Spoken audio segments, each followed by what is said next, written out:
Good morning. Hello. Hello.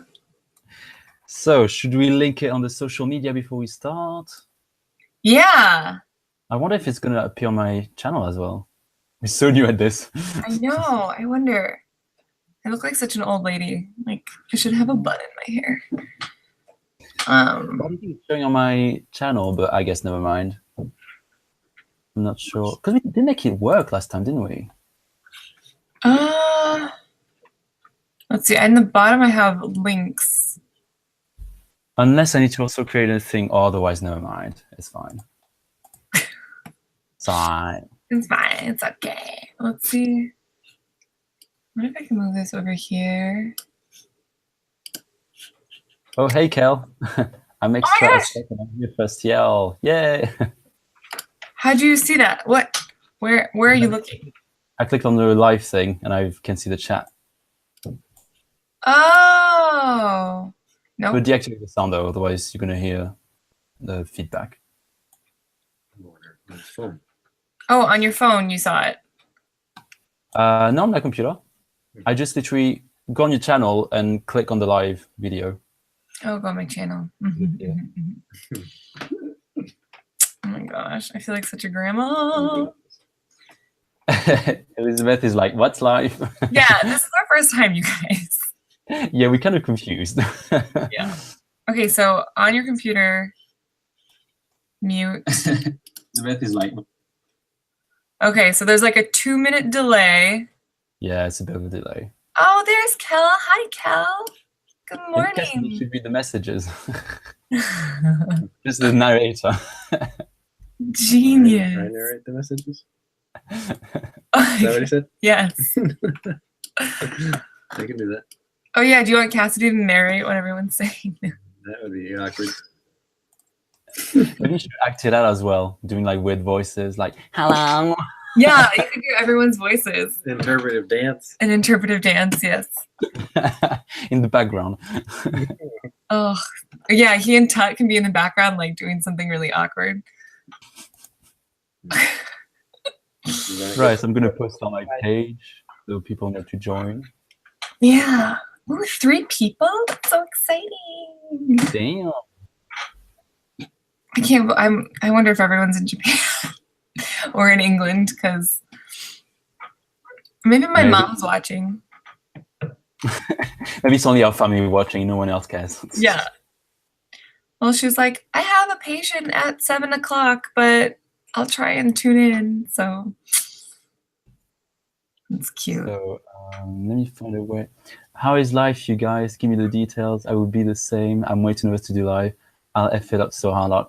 Well, I guess you just need to get started, then you just become good at it, I guess. Yeah, I feel like you'd be fine, Kel. You'd be natural. You'd be a fine bitch. Damn straight. Damn straight. So yeah, life is good. I mean, obviously Elizabeth is probably struggling more than I am, considering it's 5 a.m. Yeah. for you. Well, and I was, a little bit unsure about what was going on. Oh, so we should probably, Natalie is not able to join us this afternoon. I should look at the camera. Natalie's not able to join us this morning or this evening or right now. She did send me a message, and we're going to postpone. Her and I are actually going to chat later on today or tomorrow for everybody else. And so I'll post something about it. So, yeah. So, yeah, so I stayed up a little bit late last night because I was like, I don't know if we're still going or not. So 3 hours. No, we should. Yes, Kevin was like, we must soldier on. The show must go on. And the show is going on. And the show is here. So I don't actually know how many people are on. Can't tell. 4, it says 4 viewers. Hi, everybody. Wow. Hello. Wow. Unless it's like just us because we opened the pages, maybe it's counting us as viewers. Oh my gosh. Do you think that's true? That's probably true. So sad. Oh. Too bad my dad doesn't do YouTube. I can be like, Dad, watch us. Make the view count explode. Yeah, exactly. 2 parents per I person. couldn't even ask that to my parents because they don't speak a word of English. Just tell them to turn it on. Just come, it's fine. I'll say a few French words every now and then. Perfect.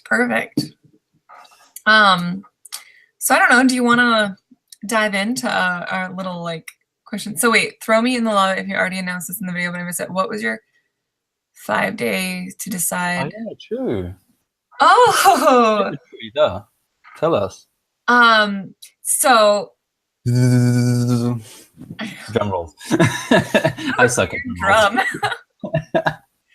rolls. So basically, because in October they're gonna check in with me again to reassess. And I was gonna put this in a video, but I'll just say it now so anybody who's watching this can see it. We are going to visit Japan in September, so I will let you know, Cal, so we can hang out to make like a final decision and be like, what's it gonna be? Is it really this place that we're supposed to move and all that stuff? But so I told him yes for now, and then Right. we'll reassess in September, October. I'm jealous for September though. I know, you should go. I know. If I wasn't working, I would definitely would. It's much cheaper and it's a nice time to go, I think, September, isn't it? Yeah, it's so beautiful. Oh, Why are you working? I know. Why am I working? Oh, I can't. You guys, please don't judge my hair. I like literally just woke up. Yeah, don't judge mine either. I'm assuming you'll visit Tokyo. Yes, we'll go to Tokyo. And I was looking at Airbnb in Chiba, and that's like not a great story, but we're also going to stay in Yokohama, I think, or the Chigasake area. And so I'll be good. Are you going to go to Kansai at all, by any chance? Which one's Kansai? Is that the Osaka, Sorry? Kyoto? Yeah, Kansai, yeah, Osaka, Kyoto, and etc., etc. No, not this time, because we're gonna make it a shorter trip. Ah, fair enough. Hi, Blink Info. Hey. Wait, is that Jeremy? It's Jeremy. Yeah, it's my friend Jeremy. Oh, hi, Jeremy. Hello. And Cal's excited to be able to see you. I would be excited too, to be honest. Oh, shush, you guys. Yay, no, I can't wait. My chair's really squeaky, so if you hear it, that's not anything except for my chair. Okay. Right. And we're both like, I'm enjoying my green tea. Like, it's actually green tea from Japan that I bought like back in July. But I don't know. I'm not much of a tea drinker, so I just actually started drinking tea now. What? How can you not be much of a tea drinker? You live in England. I know. I felt like being in England, you know. Even like funny stories, like a colleague last weekend, she was asking me like, "Oh, Kevin, can you make me a cup of coffee?" I was like, "How does this work? Do you put the milk first, the milk after? What goes first?" Blah blah blah. Oh my god! Like, give me that, Kevin. What do French people normally drink? What do you mean? Like in the mornings and stuff. I think they just drink tea or coffee, kind of. I guess most people do. No. Well, what happened to you? Me? What do you mean? What? The screen chatting is quite nice. I like that. Oh, is it moving back and forth? And then Kevin wants. Right, changing. Yeah. Yeah. I don't know. Elizabeth managed to do that. Kevin, what's your zodiac sign? Leo. Why? I just started laughing. How do you not like t-shirt? I know. Not go with stereotypes, Elizabeth, are we? I know. Well, you know.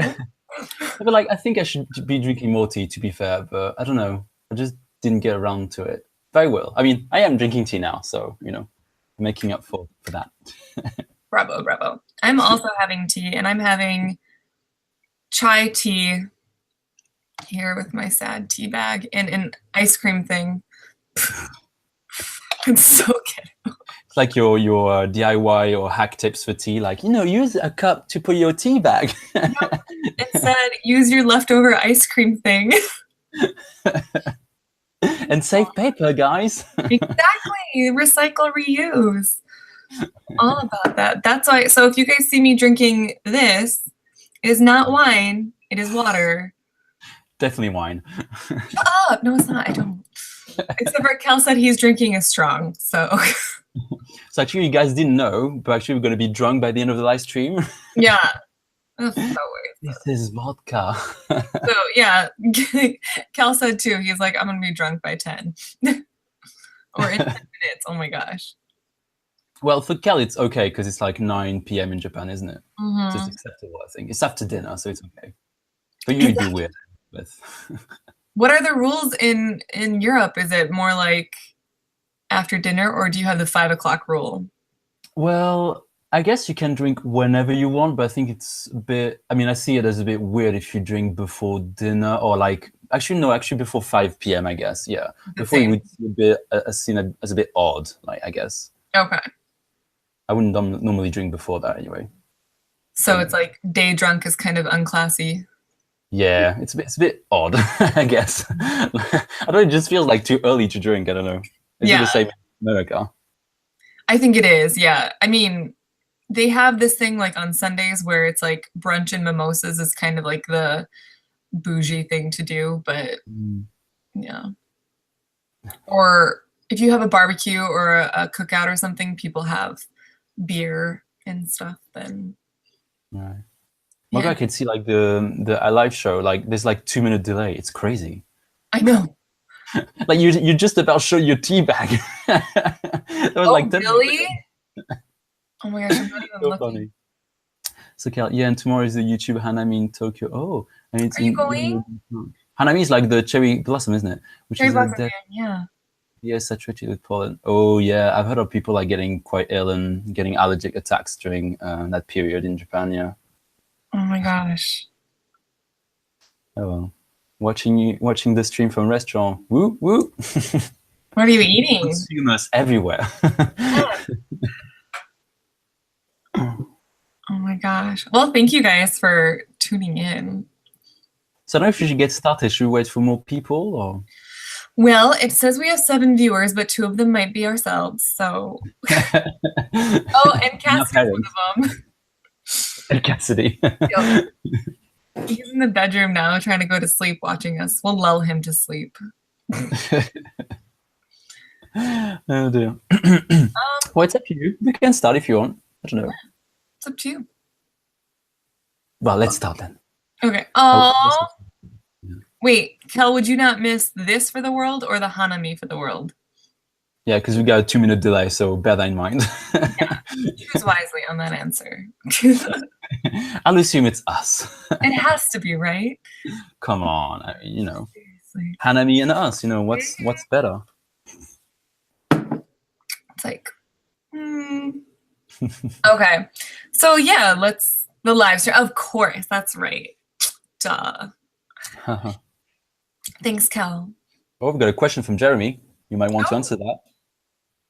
Oh, my name's Elizabeth, and so I came up with my name. I guess it's like 2 years now. I don't know.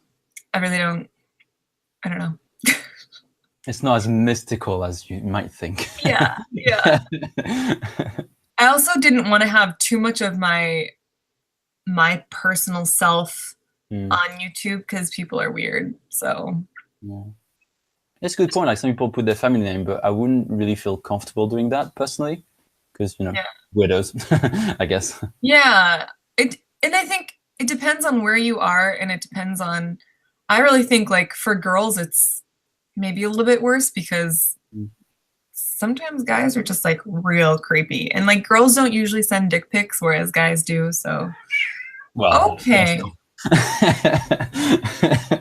Oh my gosh! Can you see What's happening to your cat? He's going to have relations with his teddy bear now. Oh, fun. Oh yes. That could be a live stream go wrong. Oh my gosh. Shut up. Well, I was going to take it away. That's very polite of him or her. He's just going to go in the. Oh no, he's coming this way. Tut. Nobody cares. Sorry. Let me keep pointing out.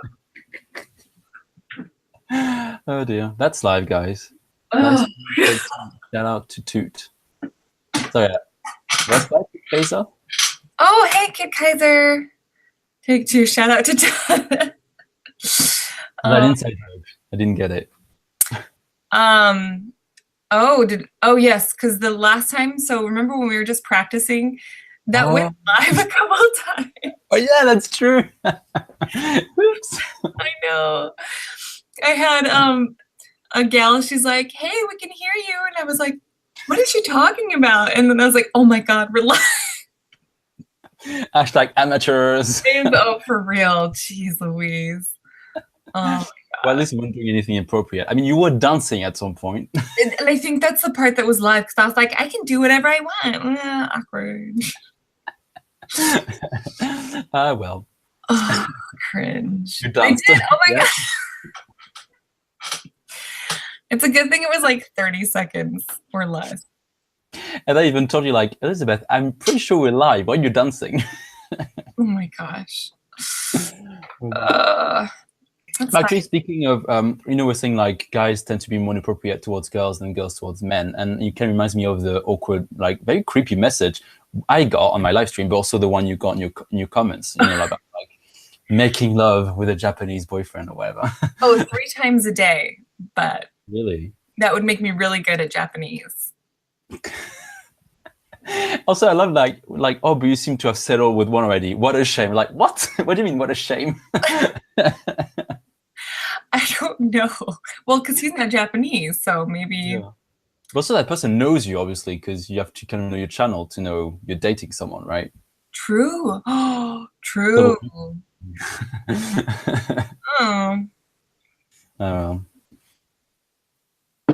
Oops, I got a TX. Let me see what happened. Yeah, that kind of moves us. That was a really good segue into the stuff that we were talking about. Thought so. I like that. I like that. But do you feel like you get a lot of creepy comments in general? Like, what's your experience? No, I've only gotten, I think it's the same guy, actually. I've gotten another comment from him on a different video, and it was something similar to where it was just like, not super graphic, but just like borderline, like, dude, what are you saying? Like, what? Yeah. Kid Kaiser asks, how big of a pain in the butt is editing your videos? You stop. Okay. For me, it's a huge pain in the butt because if it's something where I'm talking to the camera like this, I will cut out every single like, or dead airspace. Oh my God. That's the worst thing to do, isn't it? Yes. And I do it all the time because I don't write anything. Ooh, why does my lighting keep changing? There. Yeah, the roof to get the lighting correct. Like that, but I'll pause to think a lot while I'm talking because I don't script it out. I write notes, but I don't script anything. And so the ums come quite frequently.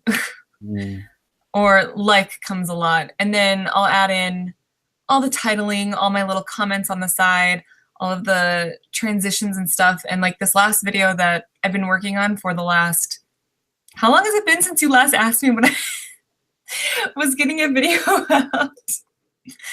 Oh my God. It's been a week, I think, just on one video. That's maybe 10 minutes long. Yeah, it's crazy. But I do agree with you. Like, I'm trying now, I mean, next time I record videos, I will try to not say like and stuff so much because it's so annoying to edit out because you have to kind of make the words match with the other one, but then sometimes it's hard to get the exact precise sound, if that makes sense. Yes. So it's just sometimes, oh, it's annoying. I think I spent like an hour just doing that, like moving the lights. Sometimes it depends too, because sometimes I'll like, I guess Casey Neistat it, where I just give 0 Fs about it, and I'll just cut where I want to cut. And if it doesn't make sense, people kind of get what's going on. It's a little more guerrilla style than professional. Yeah. But yeah, I think editing is it's a pain in the butt. I think it just takes a lot of time, and like. And what's interesting is like when you watch other YouTubers, well, before I did YouTube anyway, was that I could see the videos being like 10 minutes long. I was like, oh, okay, well, whatever. And then you think it just takes an hour or like a few cuts, but actually it takes like maybe 2 or 3, 4, 5 hours maybe, because The worst is when you're exporting the video and then something goes wrong and you start all over again. Yeah. Oh my gosh. Oh, Or it's terrible. yeah, if you accidentally delete something that was in your library, like because I use Final Cut, so yeah, if you delete the actual source thinking that it was something else, like it was a copy or something like that, and then it doesn't show up and you're like, why am I such an idiot? Yeah, I just need to make sure as well, like I copy everything on one file and then it's all available because yeah, I had the same thing. Gosh, good question. Yeah, I like the question. Yeah, we Mhm. don't talk a lot about editing, but editing is a pain in the neck. Oh my God, it is. Back to creepy people. What happened with yours? Because I remember reading a comment on yours on the live stream, and I was just like, what? Yeah. Well, I don't remember. I can't remember the comment really. I think I just read it and I was like, all right, and then moved on. But I don't really get any creepy comments. I mean, so far, I mean, I guess I don't have many subscribers for now. Like, I mean, I'm hoping people just sign up for my subscribe to my channel because they like the content and they don't like. I don't know. I feel like my channel doesn't attract as many weirdos. Maybe. Yeah. But I do get like some hate comments, I guess. But well, a few. But it's not really like creepy. It's just people being angry, I guess. And what would they be angry about? I don't really understand. Well, it's one of my videos that I did about weird things in England. And like in that video, I think Kelly even watched it. I think you watched it as well anyway. But it's like where I talk about like some things I find a bit weird. But when I say weird, it's not like, oh my God, it's so weird, it's so unusual. It's more like weird from my point of view. Yeah, just your thoughts. Yeah, exactly. I mean, people like missed out on that. And like the things I was talking about was very like trivial things like the plug and stuff. It was meant to be kind of humorous and funny and light-hearted, I guess. But some people were like, "Oh well, Kevin, not really French for a name," or like people saying like, "Well, the reason why we don't have plugs in bathroom is because it's safety." I'm like, "Oh my God, guys, I know." Yeah. You know, like it's just kind of weird. I think they don't understand that you can talk about another culture like without hating that culture, I guess. Yeah. It's a bit, I don't know. I mean, you know, any kind of videos like this, there'll be people that are going to be hating on you, but it's just a shame. I don't know. But you have to accept it, I guess, when you're on YouTube. I agree. Yeah. I do. I like Blink, Jeremy. Yes, Natalie is actually, we're going to do one later on. For me, it's later on today. And then for her, it'll be tomorrow morning because she had something come up last minute. And so she wasn't able to join us this morning or this evening or this afternoon. Whichever time zone you're on. Which country you're in. So I think in 11 hours, we will do another one. Take 3. Yes, I'm going to be taking a nap in the middle of that. But speaking of hate comments, did you get any hate at all in general? I mean, aside from the creepy comments. No. I got one where some guy was like, "Your nail polish looks like diarrhea," and I was like, "What?" Yeah, and I had gray nail polish on, so I was like, why is it gray? That's probably not really helping. You should probably go to the doctor. But I think that's the worst hate. Sometimes I get criticism about things that I say, which I think is fair because, you know, I'm coming from one thing and maybe I don't know something about something else. And then, yeah, and I'm always appreciative to people who have more knowledge on something, clarifying or correcting me. It's not that big of a deal. It just, you know, there's always tact. Like if you come across as being a jerk, then you're coming across being a jerk versus if you're like, hey, you know, blah, blah, blah. Yeah. Yeah, I definitely had that at some point. Like I made a mistake. I was talking about Spain, saying that most people in Spain are like monolingual or they speak one language, but actually I was wrong. And I knew that wasn't the case, but someone just corrected me like a bit like harshly, but that was fair. They were just saying like, well, you know, in Spain, people speak usually another Spanish language or dialect or variety of Spanish, if you will. Oh, but like, she was just like, there's like Galician, Catalan, etc., etc. Anyway, I was like, yeah, of course, I made a mistake. I shouldn't have said that. But yeah, I think if it's fair criticism, I don't mind because, as you said, like, you know, you don't know everything. I think it's good to learn as well. You know, I think it's a good thing. Yeah, it's important to not feel like you know everything, otherwise you get a bit pretentious, I think. True. And that's why I always, like, when I first made my videos, I was like, and don't trust what I say. Like, make sure you do your own research, because I'm just a person on YouTube. Like, I could tell you that potatoes heal cancer, like, if you rub them on your face. Yeah. That I don't think that's true, but you should do your own research. Just sort of message like, don't reproduce this at home or something. Yeah, exactly. And oftentimes that's something you have to do, is put a disclaimer on there, because people will get really mad at you, even if something you said is possibly true or just your opinion, which is true to yourself. It can get kind of aggravated. Kid Kaiser says, is it difficult to come up with fresh ideas for videos, considering the J-vlogging community has already covered so much? J-vlog question for you, I guess. Oh, well, for you too, but like the beauty of doing YouTube and doing things like this is that everybody steals, and it's okay. So like you'll see topics like top 10 things to pack in your suitcase when going to Japan or something like that. Almost everybody has done that. And the cool thing is that they're not, hopefully, not all going to be exactly the same, because everyone has their own opinions on how they do something like that. Or they'll watch someone else's video and be like, oh, well, they missed this, this, and this, and I can improve upon this. If someone is copying the video exactly, that's messed up. Ugh, cat. But if, oh my gosh, I'm sorry, you guys, this is gonna happen all day. So, but if, you know, if you go with that idea, like I had said in one of my videos, because I did like romantic spots in Japan, and then abroad in Japan, then released a video like a couple weeks later or something about romantic spots in Japan. And he had a couple of the same things, but a lot of it was quite, was quite different, but he was also there. So like his videos were a lot different than what my video could possibly be. Did that answer the question, or was that really long-winded? I guess that's true, yeah. I mean, on vlogs, I mean, I don't think you can really copy unless you actually go to the exact same spots as the person. I guess like everyone can have a different touch, or like, you know, on how they make the vlog. Also, the personality counts as well. You know, sometimes people, I guess, follow personality more than the vlogger in a way, I guess. Well, if that makes sense. Yep. So, yeah. Yep. So oftentimes I'll look at, you know, what someone else has done, and I'll try and come up with my own ideas usually, but a lot of times it'll be similar to what someone else has, like what not to do in Japan.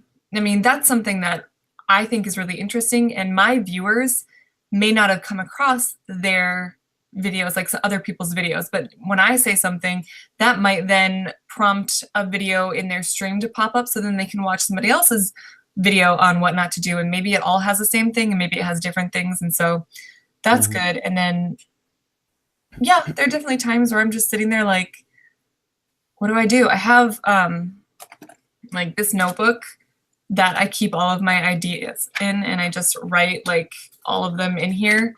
And you can see it's almost full, but I've got so many ideas. I don't have it here, but I've got like 5 pages of ideas, like hundreds of video ideas. It's crazy. Yeah. It's great, you know. It's better to have too many ideas than not enough. Not enough. Yeah. Yeah. And then, yeah, there are some days where it's like, I have all these ideas, and I look through them and I'm like, dumb. And so you have to think of new things, but I think that's like anybody making content or creative content is like, you will have these ideas and you'll have to veto some of them. And then you'll have these ideas where you're like, this is great, and you think it's great and nobody else thinks it's great. So it's just part of like the gamble of putting stuff out there. Yeah, you never do all the ideas you have, obviously, but you just kind of write them down just in case. It could be part of a video, for example, that kind of stuff, you know. So it's good.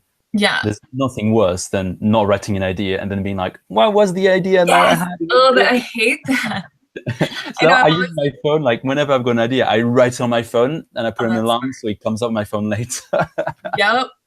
I always tell Cassidy, but like both of us have the worst minds ever. And so I'm like, remember that one thing that we talked about? What was it? And he's like, yeah, I don't remember.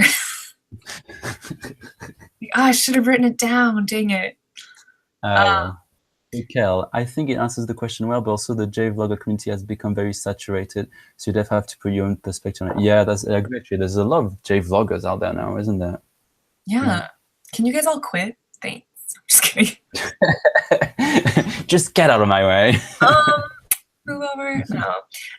It's cool that it's expanded so much, but it does make it so yeah, there are a lot of videos that are touch upon the same thing. And so I don't know about other people, but I feel like for me, I will watch an apartment tour of someone's apartment tour, even though I know it's exactly the same as someone else. But if I like that person and they do a good job of being entertaining or engaging, or they're doing a good job of filming and stuff, and they're not, some people, I will watch the same thing on different people's channels just because I like that person and it's engaging enough. So I don't find that there's like a lot of competition, or I don't think there has to be a lot of competition in the J vlogging community, because coming from myself as someone who enjoys watching J vloggers, not everybody's the same. So it's not like just because I watched you over here, just because I watched Kel, if I come and watch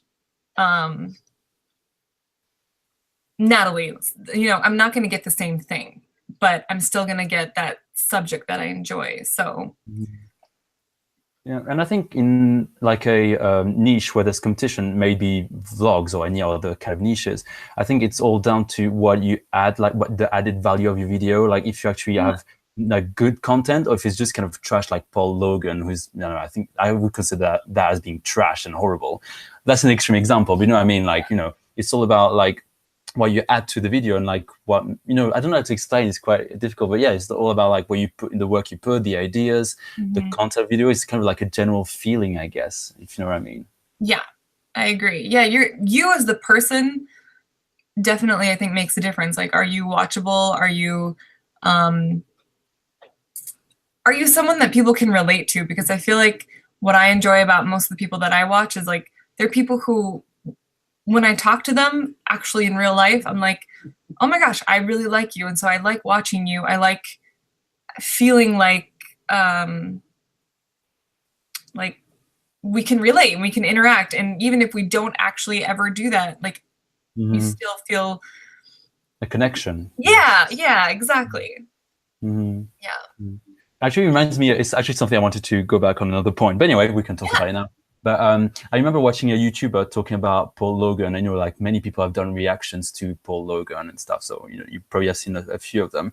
But there was one guy that was saying, and I really liked what he said, is that as a YouTuber, you're also an influencer in the sense that people will watch you, especially like young people that might be 13 or 10, and like you need to. I think as a YouTuber, I want to be like someone that inspires and influences. So I wouldn't want to put trash content because it kind of influences the next generation. I mean, it's a big, like, I don't know, it's maybe extreme to say that, but you kind of pave the way for the next generation maybe on YouTube, because people will see you and some of them will look up to you. So I think it's quite important to have content that is meaningful, and it's not just like trash. Like, what kind of image does Paul Logan send to his viewers? That being rude is cool and funny? Like, you know what I mean? So I think you have to think as a YouTuber about what you do, really, I think. Yeah, I totally agree. I don't know. I didn't even know who he was before all that stuff happened.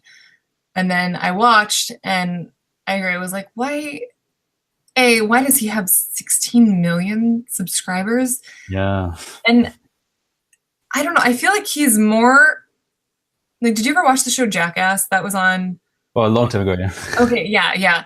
I almost feel like he's more disrespectful because he goes into places, I don't know. I mean, maybe I didn't see all of the Jackass things, so maybe I don't know what I'm talking about, but I just feel like he's more abrasive and more intrusive, I guess, than other people, and just more disrespectful. Like, I feel like his blatant disrespect is just so apparent, whereas like those guys, I don't really know. I don't remember that show very much, but I feel like they didn't mess around with people and their cultures and things like that, like being exactly. Just gross. And then yes, you have kids watching and it's like you're just, I don't know, you're setting a bad example for Americans. Like, you're making Americans look really bad, you're making your age group look really bad, You're showing YouTube look bad as well. you're making YouTube look bad, yes, and you're showing people that it's okay to be an asshole for like just the sake of being an asshole, and you know, it's not even like a prank thing. It's just like really, he's just being a dick. Yeah, but actually, like I think the difference with Jackass and Paul Logan is Jackass, they did things. Well, things. Sorry, that comes out wrong, but you know what I mean. Like they did things to themselves. You know, it was only That's involved true. themselves. But in that case, it's cultural, so it's, I think, pretty racist. And even the videos, they weren't even funny because I don't know. When I go to Japan, like when I went to Japan, sorry, I wanted as a visitor, a tourist. I mean, to be very respectful. You don't want to be like that person that stands out, especially in Japanese culture when, you know, it's all about pretty much the group community, isn't it? Yeah. So, and I don't know, it just made me feel very sad because people didn't want to say anything because it's not in their culture to kind of be like, "Oi, what are you doing?" Yeah. You know, they just like kind of ignore it. And it took advantage of this. That made me feel even more uncomfortable about it, I think. Yeah. Yeah. I agree. So we have Kid Kaiser said, have either of you considered buying a camera stabilizer for smoother filming? Are they ridiculously expensive? We had one for when we had a camera. We had first we had a DJ. I should text Cassidy and ask him what we had. We had something for Japan, and it was expensive. It was $1,000, something like that. And then we had the Pilot Fly. Thanks, dear. Wherever the voice comes from. Yes. Yeah, we had the Pilot Fly first for our 2016 trip to Japan, and then we had recently we got the Zhiyun crane, and that was like $700. But they have cheaper ones. It all depends on like the quality of video you're doing and what kind of video you're doing. I think it's definitely an investment if you're doing a lot of walking around type of things. For me, I think we're planning on getting the Osmo 2 for my phone because this is now going to be my primary vlogging camera. It also depends on what kind of camera you have. Oh, and it also depends on what kind of camera you have. But yeah, because some cameras are way heavier than others, and so the payload on the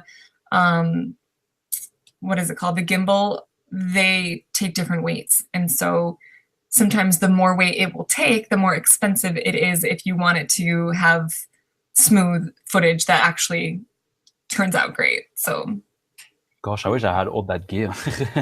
Me, I only have a web camera.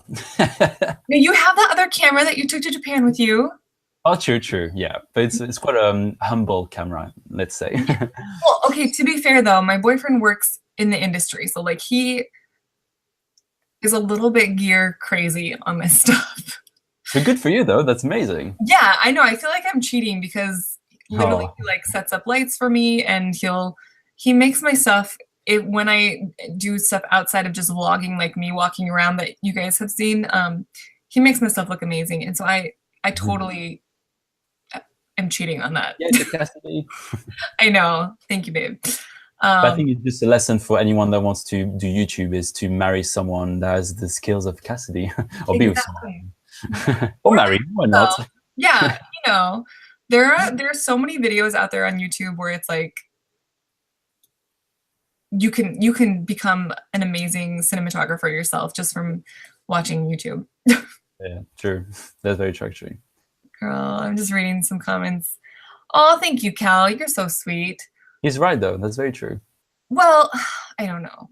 Can you remember, like a few months ago, you had like 300 subscribers, and now you have like 800 and something? It's great. That's really sweet. That was not a few months ago. It's like a whole year. Oh, wow. Time flies, I guess. Time flies when you're having fun, right? And then Kevin. Oh, what other countries would we like to visit, Kevin? I think I just want to go to Japan again. I guess I'm lacking a bit of curiosity. I think I'd like to go to Australia, maybe America, because I've never been to America, and I feel like anyone should go to America if they're not American. Yeah, you can go stay with my mom and dad. I'll say hi. But actually, I have a friend that lives in Seattle, so I need to go there at some point. But You I think should. Seattle's pretty. yeah, it's just about money, really. But I guess, yeah, that'd be my list of countries: America, Australia, and Japan. But Japan is my next country again, I think. Again. What about you? Yeah, same. I really want to go to Europe, actually. France, Brighton. Yeah, we did. We had talked about doing, so there's that airline called, what is it called? That really cheap one. In Europe. I think it's out of Reykjavik. It's an It's not Icelandic. or anything, is it? No, it's an Icelandic thing. Oh, okay. And so Oh. a lot of, what is it called? I swear it's like, anyway, I don't even know. But they have really cheap flights to one spot in France, or not, yeah, and then one spot in Italy. And so we're like, oh, we could just kind of like country hop and go to the south of France and to the south of Italy and do that. That's nice. And how much do tickets cost? I don't even know. That's what this. So they're like they're $300 or $400. Really Wow. cheap. Yeah, but they're sold out. Like Yeah. the whole calendar year right now, I think is sold out. Let me see if I can. That's crazy. I wish I could go to Japan for that price. Hey, oh my gosh! Like How much- tickets. Sorry? I was gonna say, how much is it for you to go to Japan? Well, I think my first ticket cost me £700, which I guess is about $800. But it was a bit of a late ticket, to be fair. But I think the cheapest you can go for is £550, which would be $615, I guess, maybe. Yeah, that's about what it is from here too. Yeah, it's a bit pricey, but it's not the worst, considering that Japan is not so expensive, I don't think. Yeah, I agree. Would you It's say just- that Europe is more expensive? Well, I think what was cheap for me in Japan was the food, because the food is pretty decently priced, I mean, like restaurants and stuff. And also like the Airbnbs were quite cheap. I only paid like £20 or less. You could even go for £14 a night if you really want to go cheap. And But, you did a room, right? Sorry? You did a room. Someone's. I did the did many entire things. I did like a room. I lived with a landlord, and I lived in an entire flat. That's amazing. I wanted to try different things, and everything worked out. Yeah. Yeah. I think that helps since you were traveling solo too. Like it's a lot easier to accommodate that. Oh, my chair is so loud. Wow. Yeah. But I even think if you're a couple, like, or just two friends, like, it can actually be cheaper, because on Airbnb, if you have two people, you don't pay the cleaning fee. I mean, it's slightly cheaper, but can be even better value, I guess. Yeah. Yeah. I mean, for us, like the money all comes out of the same account, so it's like doesn't seem like two people are paying for it. But yeah, Right. I agree though. If you're traveling as a couple like that, then yeah, I'm sorry. I killed that one really good. What do you mean? I feel like I just was like, sorry. No, but I don't know. Have you done a video on how to travel to Japan cheap or something, or cheaply? I think you have, haven't you? I think maybe like what I don't even know.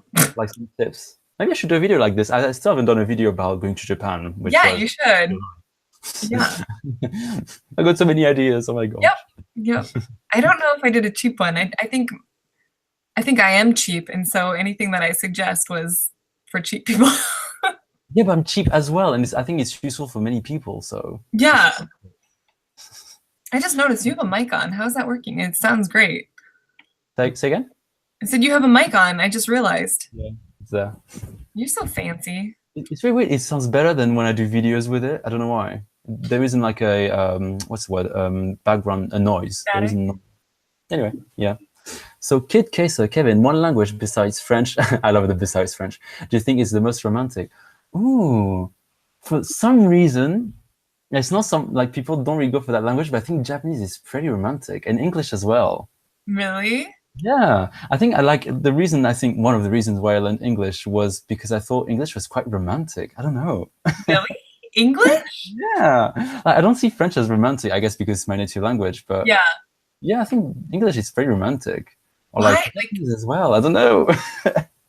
What does it sound like to you when people speak English?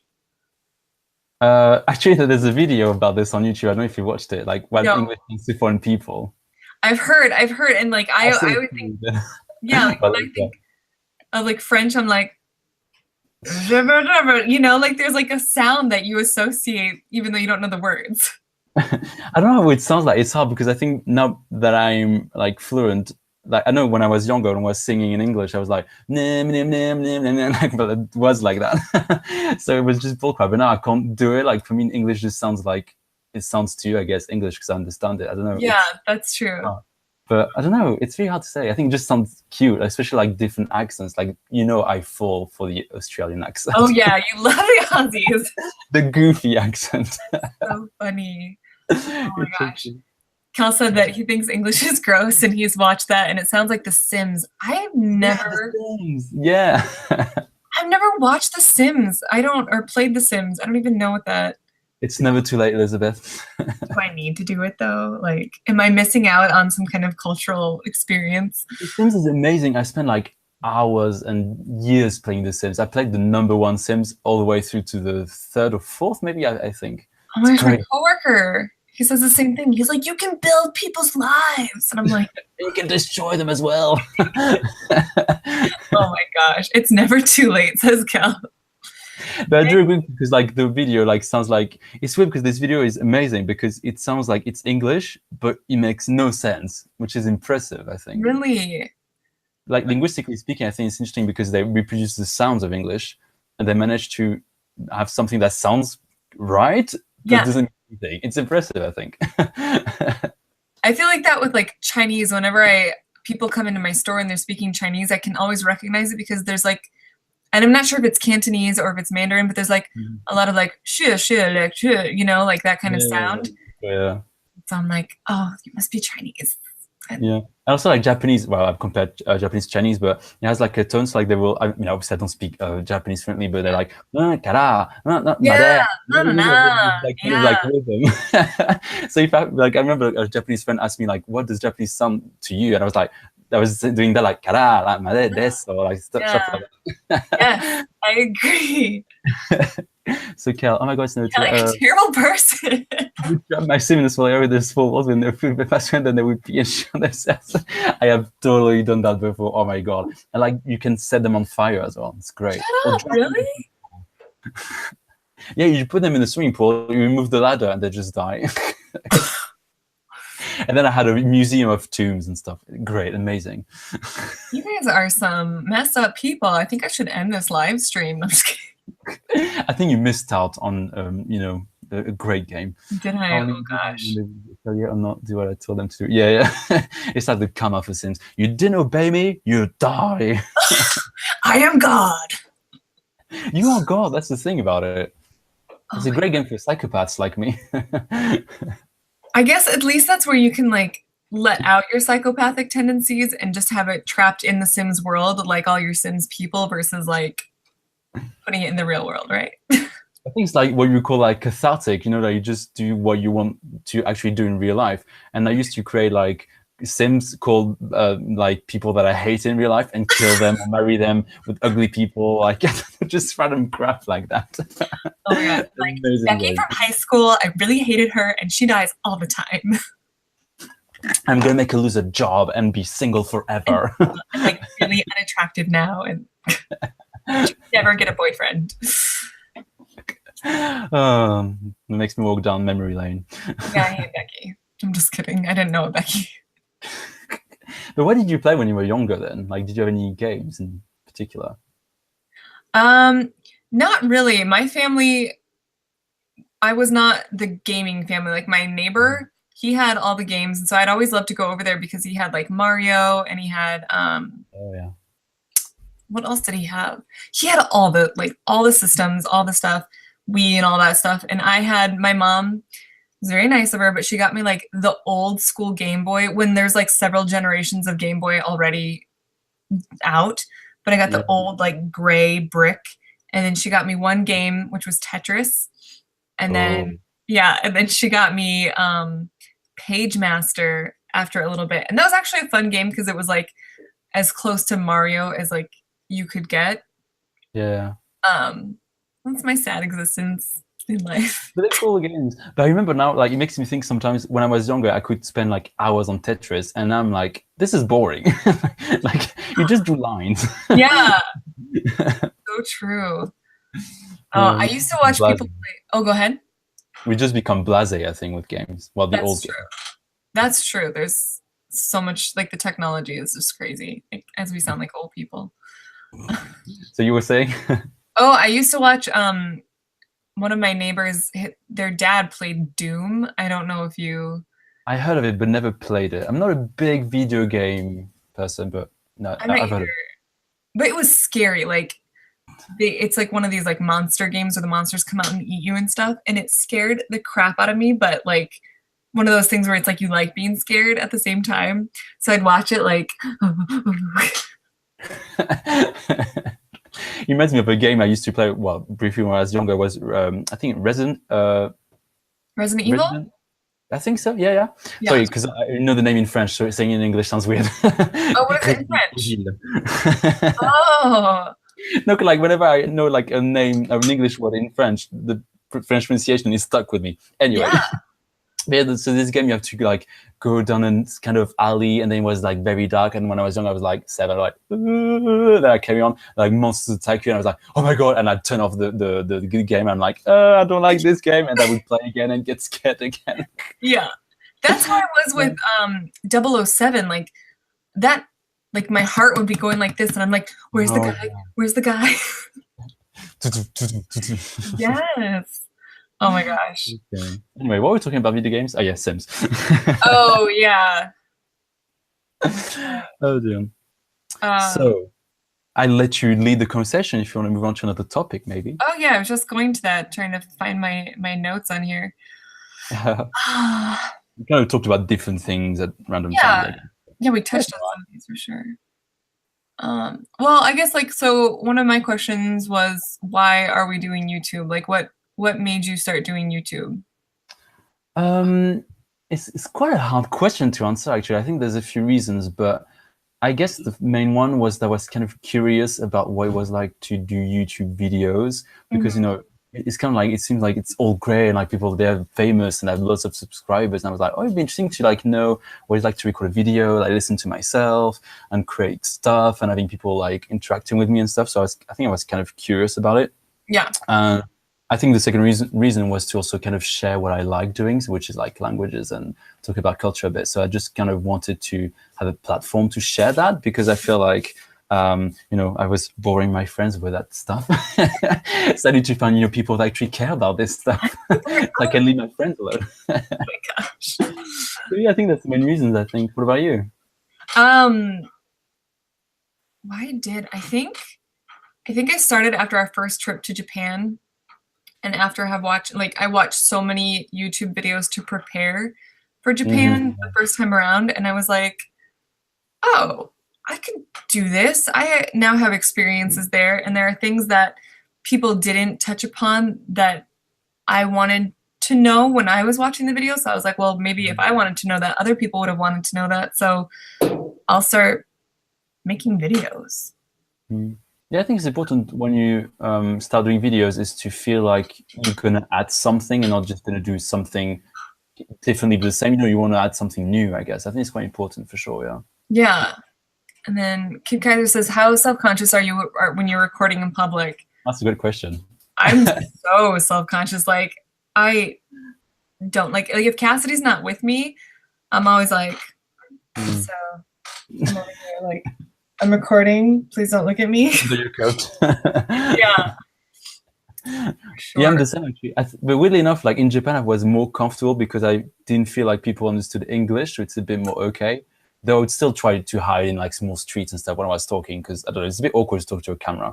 But I do agree, if it was with someone else, it'd be easier. Because I don't know, I don't know, it's just different. But I know, like when I did my vlog in France, it was weird because I know people understand English, and I don't know, it's just a big, well, Paris is big, obviously, but so I don't know, I didn't like doing it there. So I was trying to do it, I was like looking behind me, like making sure there wasn't anyone coming near anytime soon, and just kind of do it quickly and stuff. So that's why you have the weird angle and like, you know. Oh, I know. And I like this angle down here is not super cute on me. So like, trying to vlog, but like, you know, secretively, that's not a good. That's You mean because of the chin? Is that what you yeah. mean? The double chin situation is never cute. So what you do is you do that, and then you move forward. Oh yeah. Skin just goes back. Giraffe your neck, and then you look extra weird, just drawing more attention to yourself. They're like, "What is going on with that person? What's wrong with them?" Oh, that's so funny.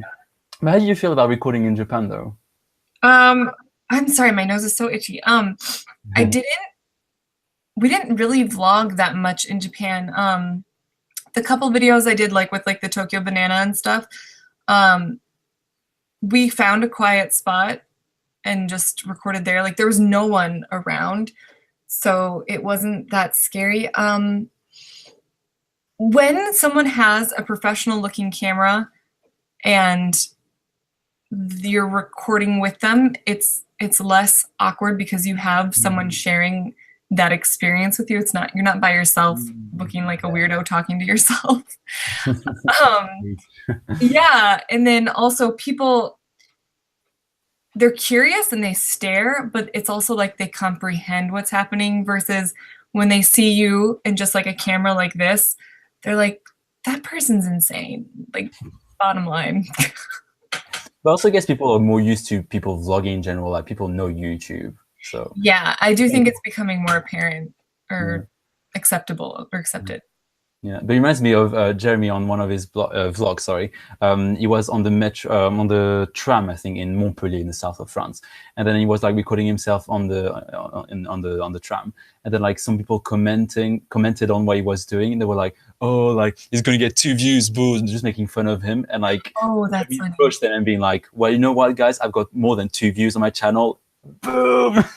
Anyway, so it just shows like some people, might make fun of you, I guess, but Yes. that's quite rare. I mean, it's never happened to me, I don't think. Yeah, I feel like when I see people vlogging, I'm always like, oh, I know what you're doing. I know this like technique right here. Because we live in a very touristy spot. I feel like I'm getting like lip boogers and stuff. I get it all the time. Yeah, oh gosh. Like lip gloss is just like, anyway, not that anybody cares to know that. Anyway, but we watched this guy, he set up his camera and then he would like hop into frame and be like, "What's up, guys?" And I was like, oh God, that's what it looks like when people do that versus like what you're seeing when you watch people's vlogs. Yeah. Or like when Casey and I sat is like running and he like hops at his camera in Central Park. On camera, it's totally fine. But in real life, watching him do that, it's like, that's weird, dude. Like you're jumping at a camera. But also, like, I don't know if you feel the same, but whatever you do on camera is way more intense, I guess, than what you actually see on video. So, like, for example, if you think you're like super cheerful, but you're on camera, you're like bitch rest face. Yes. I don't think I have the same thing happening, but it's so weird. Yeah, I think Cassidy feels like that. When Cassidy's on camera and he's been in some of my videos and stuff, I'll watch him and I'm like, oh my God, babe, you look like you hate your life. And he's like, I was having a really good time. It's the same thing for me. Yeah. Sometimes I look back on my videos and I'm like, oh my God, I thought I felt like fine. I was happy. And like, I looked like I was just forced and someone was like putting a gun to my head to make a video. It's so like, dramatic. Yeah. Yeah. I think this will kind of relate to Kid Kaiser. He said, what profession besides acting or teaching have interested you when you were young? What did you want to be when you grew up? Yeah. So I've always been pretty ganky, I guess. Is that like, that's a Japanese term for, excited and like this or whatever. So for me, being on camera is not too awkward. Like, I feel like this is kind of how I am in real life too. So you look really good. I mean, I told you, like, you look very bubbly on camera, so I think YouTube suits you well, I think. Thank you. But, like I don't feel like you, where it's like, I feel like it's not coming off like how I'm doing it right now. I feel like it's not coming off differently. Mm-hmm. I'm pretty sure that it's coming off the way I'm like feeling or however I'm Does that? I feel like I'm not making sense right now, but No, I think you know what you mean. Yeah. okay, But yeah, like, it's likely what you see on camera afterwards. Yeah. yeah, yeah. And I think that's just because that's how I grew up, a little bit more. I don't know. I was never like a ham, but I was often the center of attention because people made fun of me in my family. I was also like I was the comedic relief because they made fun of me. And so I kind of related or was able to morph that into being a little bit more outgoing on camera. Like showing it on my face, I guess. Because yeah, like anyway. You cultivated that aspect of your personality. Is that what you mean? Yeah, exactly. Yeah. So growing up, I wanted to be a famous singer, a famous actress. I wanted to be a vet until I realized that you had to kill puppies and kitties if they got sick. And so I was like, yeah. And then I was like, also same with, I would love to work at a nursing home because I love old people, but the death aspect is also very sad. I get very emotionally attached to things and people. So I'm like, I can't. Yeah, my mom works with old people and she gets sad after like 20 years working with them. She's like, oh, she passed away. I'm like, oh. Oh, yeah, because you get to know them and like they become part of your family. So it's like, I can't do that. Yeah. Yeah. I guess like when I was younger, like it's weird. Like I'm not that interesting. I didn't want to be an astronaut or that kind of stuff. I guess I've gone through like two things. I wanted to be a therapist, a psychologist. I can't remember why. I think I was just kind of I just wanted to kind of help people feeling better. I don't know. I just like the idea of people telling me all their secrets in a way, which is not only what a therapist is about, but kind of, you get to know people like private memories and yeah. things. Oh, there's dirty secrets. Yeah. and I think I also wanted to be a singer for a little while, and then I decided. Oh, sorry. Did you have a beautiful voice? Oh, thank you. And then I'm laughing because a friend, when I told her I was doing a live stream, she was like, "What are you gonna sing?" I'm like, "We're not gonna sing." Anyway, joke aside. And then I think I wanted to, after being a singer, I was like, okay, it's not gonna happen, blah blah blah. And then I wanted to be a Spanish teacher, then an English teacher, and I'm a French teacher, so I moved from one language to the other. Yeah, but you've done all of them, right? Sorry? Have you taught all of those? Have you like fulfilled your? Well, I haven't taught English yet, but I've taught a bit of Spanish, which was horrible because my Spanish is not good enough, in my opinion, to be a teacher. But French, I've done it. Yeah, definitely. That's awesome. So yeah, I've become a bit more boring over the years. Oh, shush, no. You got to teach what you know, and you can always branch out from there. I guess. Yeah. So you're always backing me up, Elizabeth. I feel like I'm not making sense right now. Yeah, Elizabeth, you pick me up all the time. It's like way too awkward for life sometimes. It's your baby personality that just makes me laugh all the time. Yeah.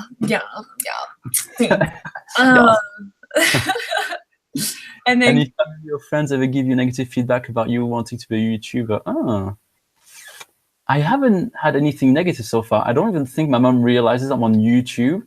Like sometimes on Facebook, she likes my videos, but I don't think she's realizing I'm on YouTube. Like, I don't think she gets it. Like, what's the video? What is the video? But no, I never got anything negative, I guess. Maybe at work. Oh, that was a bit weird. Well, I hope they're not watching me right now.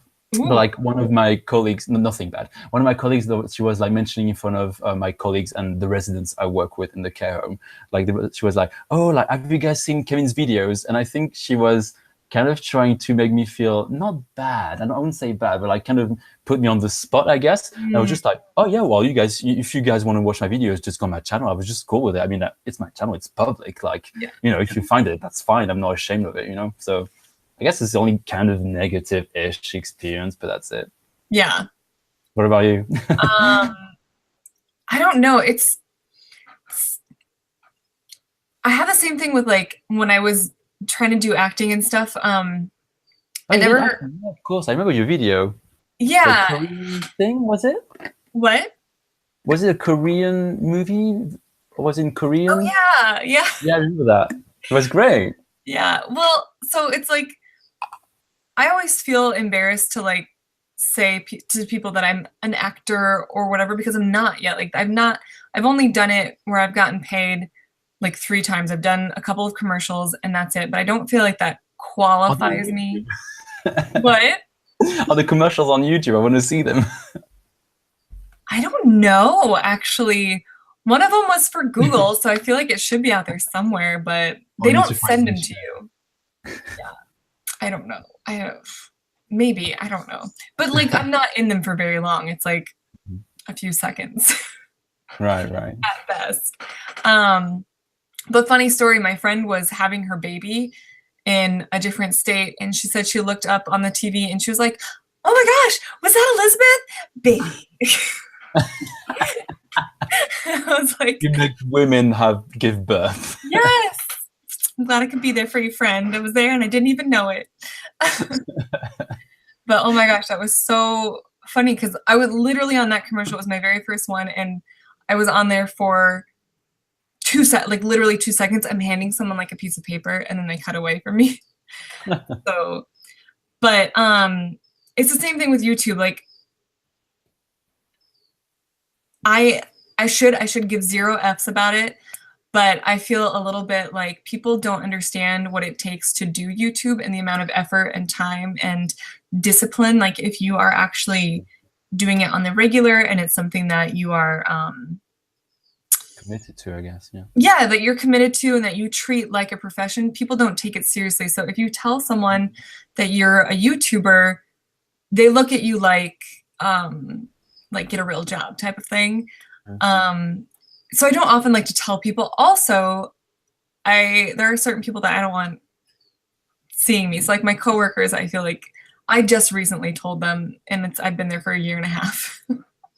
Oh yeah. And so it's and then when one of the guys that I told, I was like, yeah, it's for YouTube or whatever. And he's like, yeah, that's what I figured. And I was like, oh, okay, no judgment, thanks, I appreciate that. And then I know some of my family knows, like my immediate family knows. Obviously, my mom watches when she can, and my dad, this is not his thing, so he doesn't watch. Like, that's but like extended family, I don't have any grandparents anymore, so they don't watch. And then, cause I don't think anybody else really knows, so they don't give me any crap about it.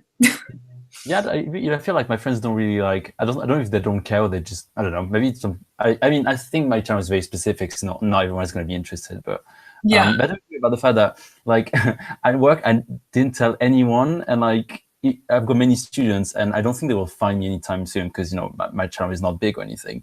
But as much as I would own up to it, I don't feel like comfortable telling everyone like, guys, I'm on YouTube. Like, it just feels awkward. Like, Yeah. also people don't really take it seriously, and it's kind of hard. I mean, it feels a bit weird to say I'm a YouTuber because Yeah. I don't know, when people hear that, they're like, oh, did you make money off YouTube? And you're like, no.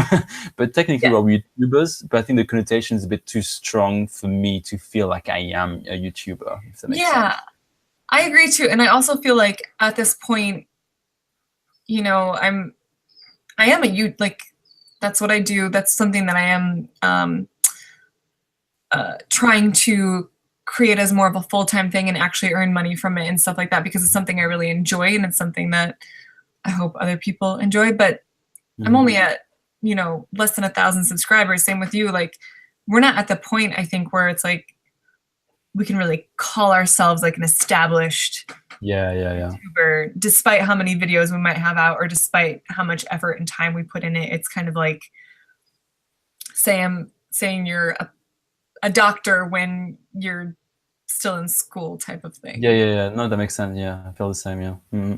It's a shame. I mean, I feel like we shouldn't be ashamed. I don't know if that's the right word, but we shouldn't feel ashamed of saying I'm a YouTuber because I don't know. It's like saying like I play the violin. Like I don't know. Like I don't know what to explain, but it feels like you have to be perfect at something to say you're doing something in a way sometimes, which is it's a shame, but yeah.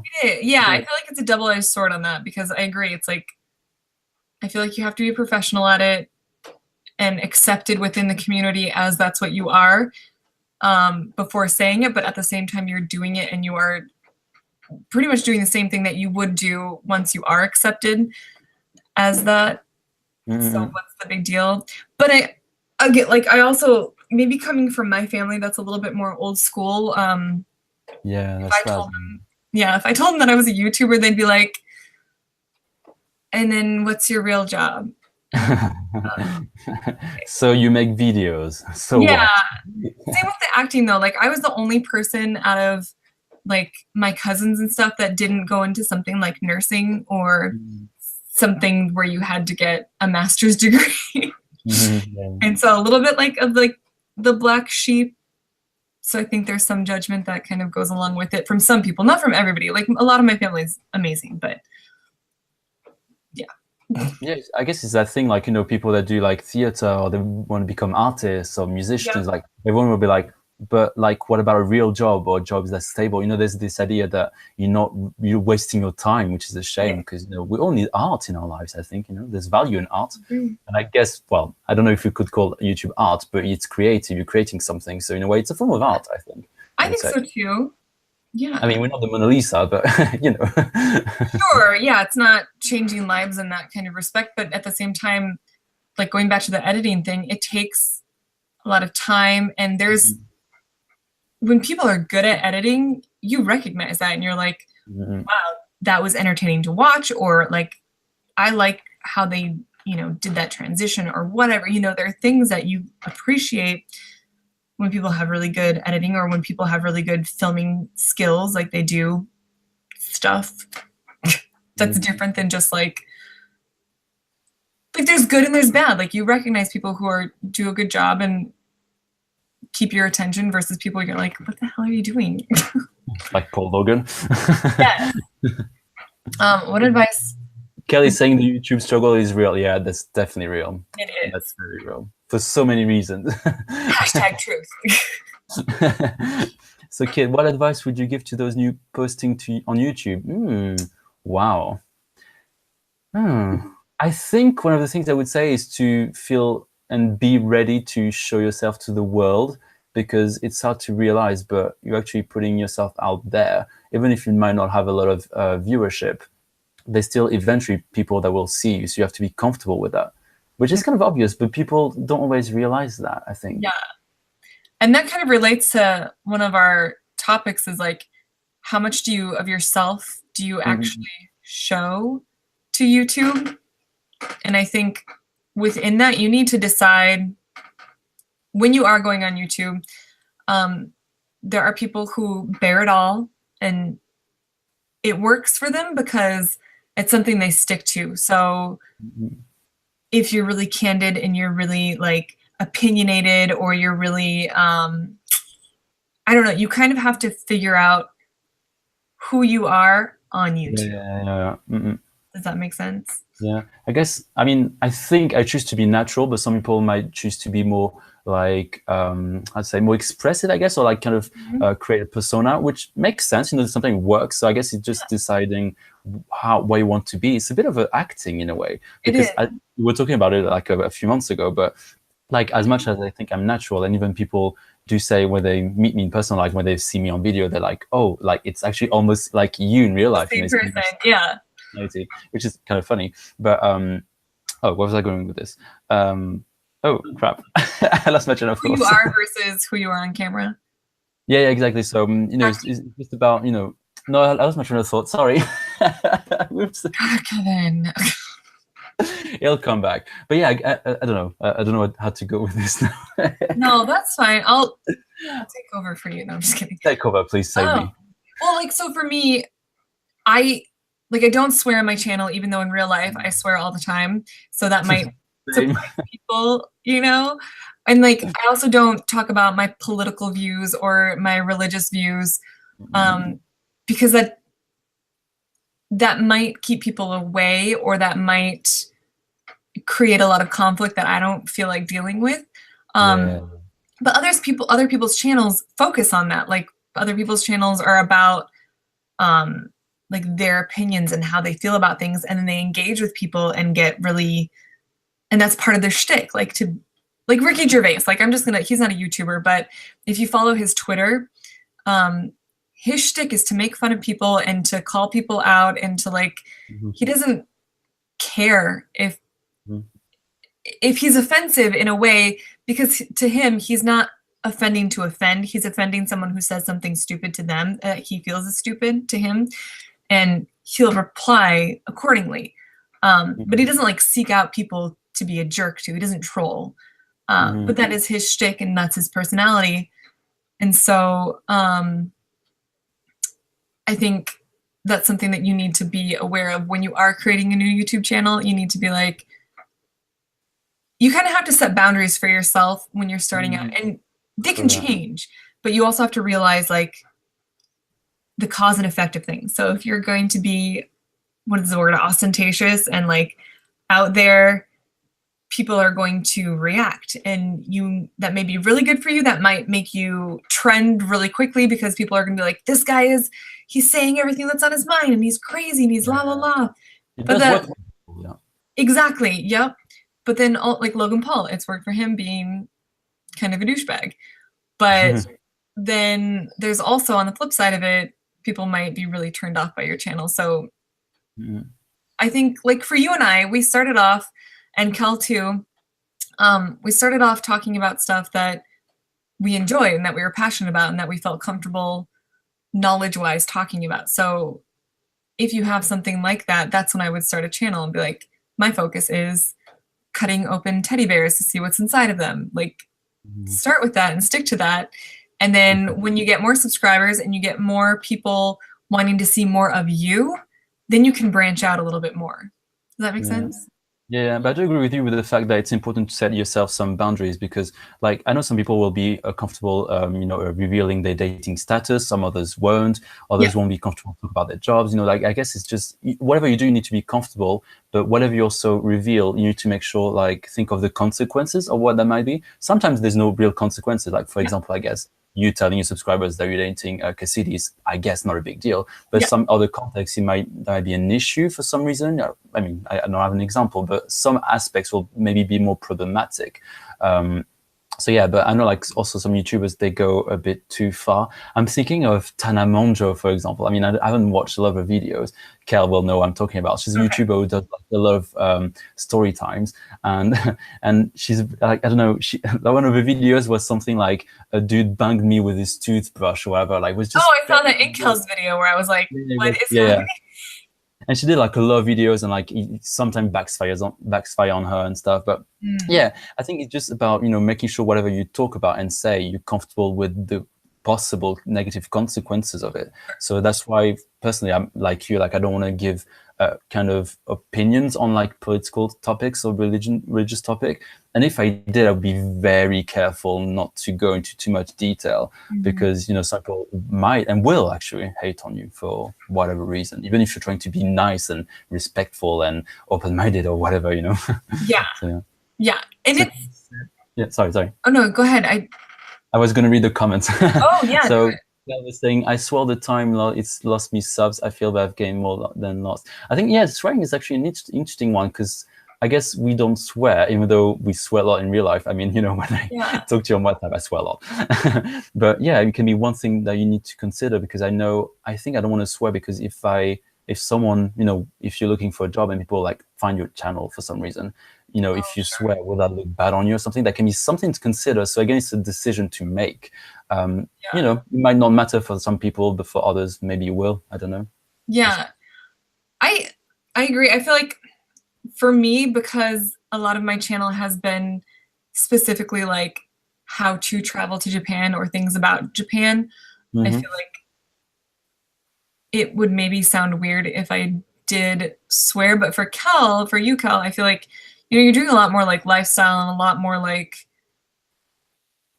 personal into your kind of life. And I think there's so many people who swear and are doing well, but it is true that the flip side of that is they're demonetizing if you swear. And so because advertisers don't want to advertise on your channel if you have rated R things, because they want to advertise for Old Navy or something, and that's not really going to work out for their clientele.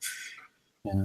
And some people are getting upset about it because they see it as some kind of censorship, or like, it's against their freedom of speech. So it's a gray area, I guess. It's quite hard to decide. But, I personally, I like it when I don't like if people are saying like the F word every like 5 seconds, it's like, okay, now calm down. But if it just comes out naturally and it's like, okay, abroad in Japan, I'm going to bring him up. Like when he swears, Great. yeah, I don't know if it's because he's British and it's like a little bit more cheeky, but like it's never offensive to me. It's always like funny. I think there's a way of swearing in a way. So, you know, if you do it too much, I mean, I don't know.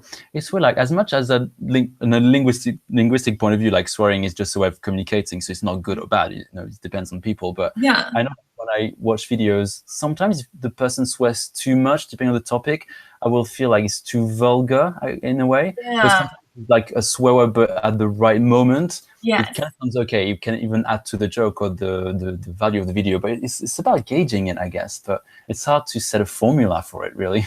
Yeah, yeah, I agree. I think some people it just sounds and it depends on the person too. Like I feel like if people saw me dropping the F-bomb on the regular, like I probably could if I wanted to. Like I'm not that much of like a trash mouth or whatever, but you know, I do. But I think if someone saw me doing that, it would probably be like a turn off for the video. Like they wouldn't, they're like, doesn't look right, or it doesn't seem right, or it doesn't sound right. But oh, Mara, you made it. I'm so excited. Hello. But you know, like, but Kel, when he does it, like it doesn't necessarily bother me because I feel like that's part of his personality. And there's other people, I can't remember her name. She's Steph Sun. Anyway, she's trans. Like she just transitioned from a male to a female, but she swears all the time. And she talks about like sex toys and all this stuff. And I'm not offended by it ever. Yeah. So yeah, it's very subtle, isn't it? But I was wondering, Kel, if you hear that, like, what made you decide to swear, or was it anything conscious, or like, did you have? Well, I mean, I know you talked about monetization, sorry, but like, do you kind of just don't care when you're filming yourself, or do you do that on purpose? I mean, what's your take on swearing? I guess is my good question. Interesting to hear that. And so he'll get that in 2 minutes. Yeah, probably when we move on to something else. Yeah. Kit Kesa, how good does it feel when you see your subscriber count go up? Is it positive validation of your efforts? Yeah, definitely. I have to say, I'm kind of, I shouldn't do it, but every day I will check my subscriber count. And if I've got like 1 or 2 more subscribers, I'm like, yay, it's a little victory, you know? Yeah. It is, like, I hate to say it's very like high school where it's like, it's almost like a popularity thing where it is kind of like a validation. It shows that like as your subscriber count goes up, that must mean that you're doing something right, or that people are enjoying your content that you're putting out. And so as you gain in popularity, it makes you feel good because you're like, people like me, they really like me, you know, but it's only a positive thing, you know, that you're gaining subscribers. So it's obvious that, and Mara agrees. She said, yes, it's always fun to see them go up. But yeah, it makes you feel good because it makes you feel like, yeah, like you've made the right decision. Yeah. I mean, it's also nice because we put a lot of work in making videos. So if people subscribe, it's like, I don't know, it's great. Like, you know, people, it's quite, it just feel very happy, you know, it's just like, oh, yeah, I put a lot of work into my videos, people enjoy it. And that's how, basically, like when you subscribe to my channel, I mean, people in general, that's how you give back in a way, I feel. Exactly. Yeah, it's also encouraging, like, oh, I'm not doing it, you know, for nothing. You know, people are actually listening to me, and they enjoy what I'm doing. So it's great. Yeah. Yeah, I would agree. Yeah, it's very little life all the time, depending on the situation. Person, I will calm down on it, but for the most part, it's just my personality. I really wanted to sort of get away from being a J vlogger.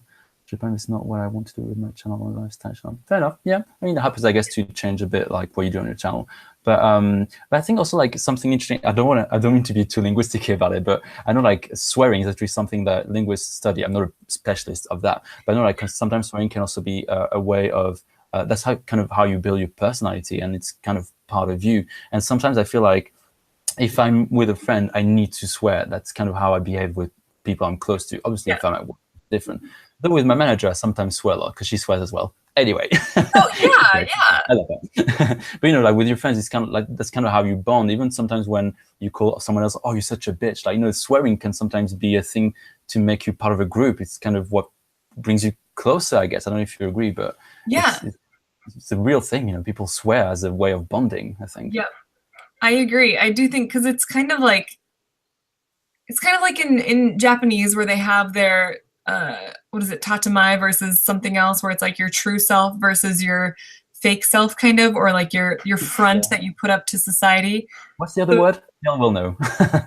Yeah, Kel will know. I think he actually talked about it in one of his videos. Yeah, he did. And I don't know. Anyway. Yeah, tatamai and something else. But when you can swear in front of people and you feel that level of comfort, it is a bonding thing, because usually we don't swear in front of people because there's like a sense of propriety and a sense of, like a formalism that you have to keep. And once you are able to swear with them, it's like you broke that barrier of. Honey, that's the one. Oh, yeah. Thanks, Cal. And then, yeah, I mean, I would say bitch, like, because I know you've said it to me, and it's not, I've never been offended by that, because I know where you're coming from and the way you said it and the context that you say it.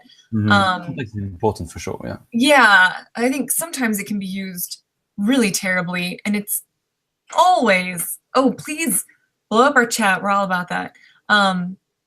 No, we like your input. It's great. Yeah, it's all about the context. Like when Ricky Gervais says the C word, I'm like, I'm never offended because he's saying it in a funny way. And like, I'm not, like, the feminist side of me doesn't come out and say like, you can't say that, because he's never calling a woman that in a like a derogatory term. He's usually saying it to a guy. Yeah. I'm surprised that Kel lost 20 subs because he swore. That's interesting. I mean, I guess swearing will offend people and some others will not mind it. I guess it just depends. It's like, when you say, I don't know which one. I don't know. Like, it doesn't work in English, but I know in French, like when you call someone, the F word for gay people, so fag, let's say. Okay. Like for some people, like, it may, like some people, actually I've got a better example in English. So I know in video games, some people will use the word retard, which I think is a horrible word to use. And they will use it to mean something that doesn't refer to the person's mental health. It just means like you're stupid, you're a retard. Yeah. Them on YouTube.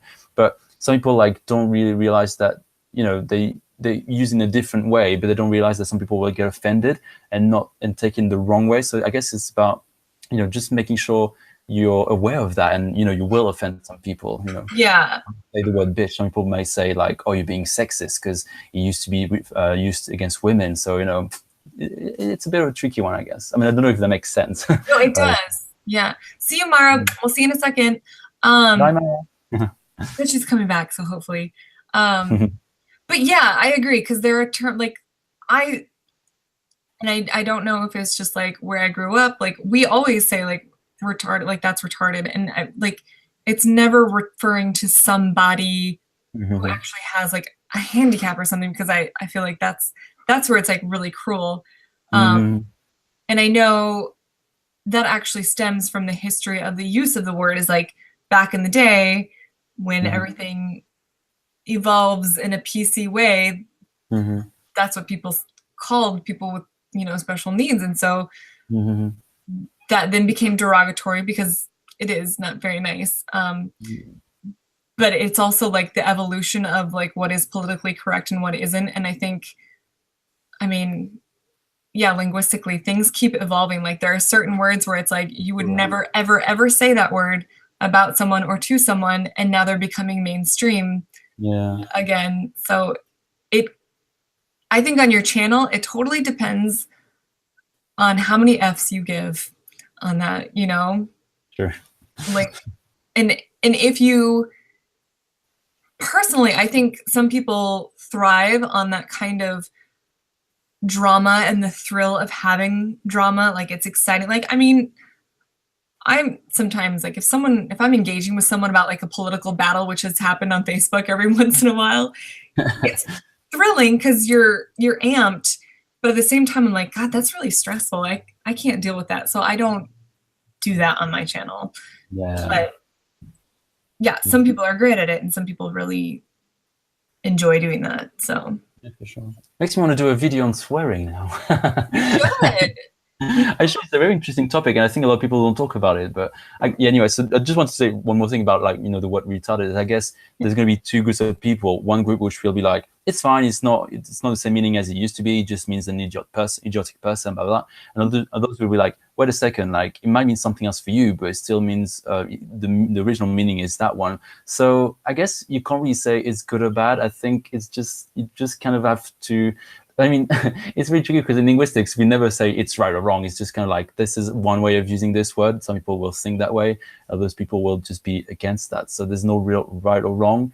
But I guess it's an ethical issue. You know, do you want to sound like you're insulting a group of people, a minority, or do you just own up and pretend like it's not what you're doing? Or, I mean, whatever. It's a very tricky subject. It is.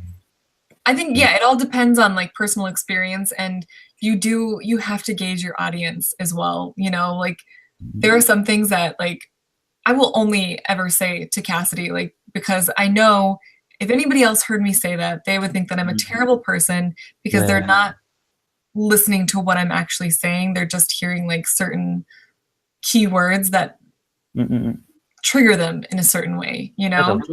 For sure, yeah. Yeah. So I guess my channel is a PC channel at this point. But also, I feel like considering I'm kind of, I don't have a intellectual channel. I wouldn't say that, but my channel is kind of serious in a way. So I feel like if I was just swearing, suddenly it would just be like, why? Like it wouldn't add anything. I think it would actually make it look worse in a way. So it kind of depends on, as we said earlier, the vibe you want in your channel. Do you want something that's more serious, or do you want something that's more like, yeah, fuck this shit, or that kind of stuff, you know? Yeah, I agree. I had a thought on that too. Did you miss something? Yeah. So just people don't like it. So yes, you know, some people will like it, some others will not. I guess that's the conclusion of that little debate. But that's very interesting, though. You know, like how you use language on YouTube is definitely interesting. Yeah. Linguist, what are you waiting for? Study this shit. Oh my gosh, I know. Seriously. That's true. Oh, that's what I was gonna say about like PC stuff is sometimes I will say something like before when I'm editing, and I'll have filmed something, and I will, as I'm saying it, it comes out completely innocently. Like I'm not ever saying anything to offend or be rude or whatever. That's not my shtick or whatever. But when I'm rewatching it, I'm like, oh my God, is that going to offend someone? Do I have to cut that out? Like, is there like two people who are going to be offended by this? And then you have to decide whether or not is it worth it dealing with the people who are going to comment on it, or do you just cut it out? Even if what you're saying is so non-offensive to you. So you don't want to take the risk. I think, I mean, obviously my channel, I don't usually tend to use offensive terms or things that might be offensive. But I think there's a couple of times when I was like writing some ideas and I was like, maybe not, just in case, or, you know, that kind of thing. Or like you cut that bit in the editing. Yeah, because I don't know. I guess also one of the issues, and I know it sounds like people maybe might think I'm exaggerating, but what if your video goes viral? Like, and people know you based on the video where you swore and everyone's making fun of you for it, or like something like that, or you say something that's controversial. Like, you don't want that to happen, and that can happen. A lot of people like just post a random video, and that's the most viral video, and like it might, you know, ruin the reputation. I think so. It's something to be aware of, I think, even though it's not likely to happen, but it could. So again, it's about, you know, setting boundaries, I suppose, maybe. yeah, I know. And part of me too is also like, F you guys and like your oversensitivity. It's like you don't need to make an issue out of everything, but because you're putting it out on YouTube, you're broadcasting to anyone and everyone who has access to it. And anyone and everyone can get offended by everything. Like somebody might be offended by my hair right now, and they may be like, I can't believe that you would just... How dare you? I know. So, but I guess a good thing to do is to like maybe whenever you publish a video is like, would you be comfortable showing it to people in the street or like your family or something like that? And if the answer is yes, then go for it. If you like, then maybe consider, you know, just think about it, I guess. Yeah, that's true. That is true. So Kel says making tags for vlogs is so difficult. It is. Like, I don't even know what to tag half the time. Same with Instagram too, though. I'm like, blue. Because there's the color blue in my face. I suck at tagging. Like, first of all, I'm not a bit big on Instagram, but I'm just like, I just put very dumb like hashtags. Oh. Tagging is difficult. It's a skill, I think. It is. It is true. Still improve on that. Yeah. Yeah. I mean, I've seen videos on like the best tags to use and like how to optimize your analytical stuff. Yep.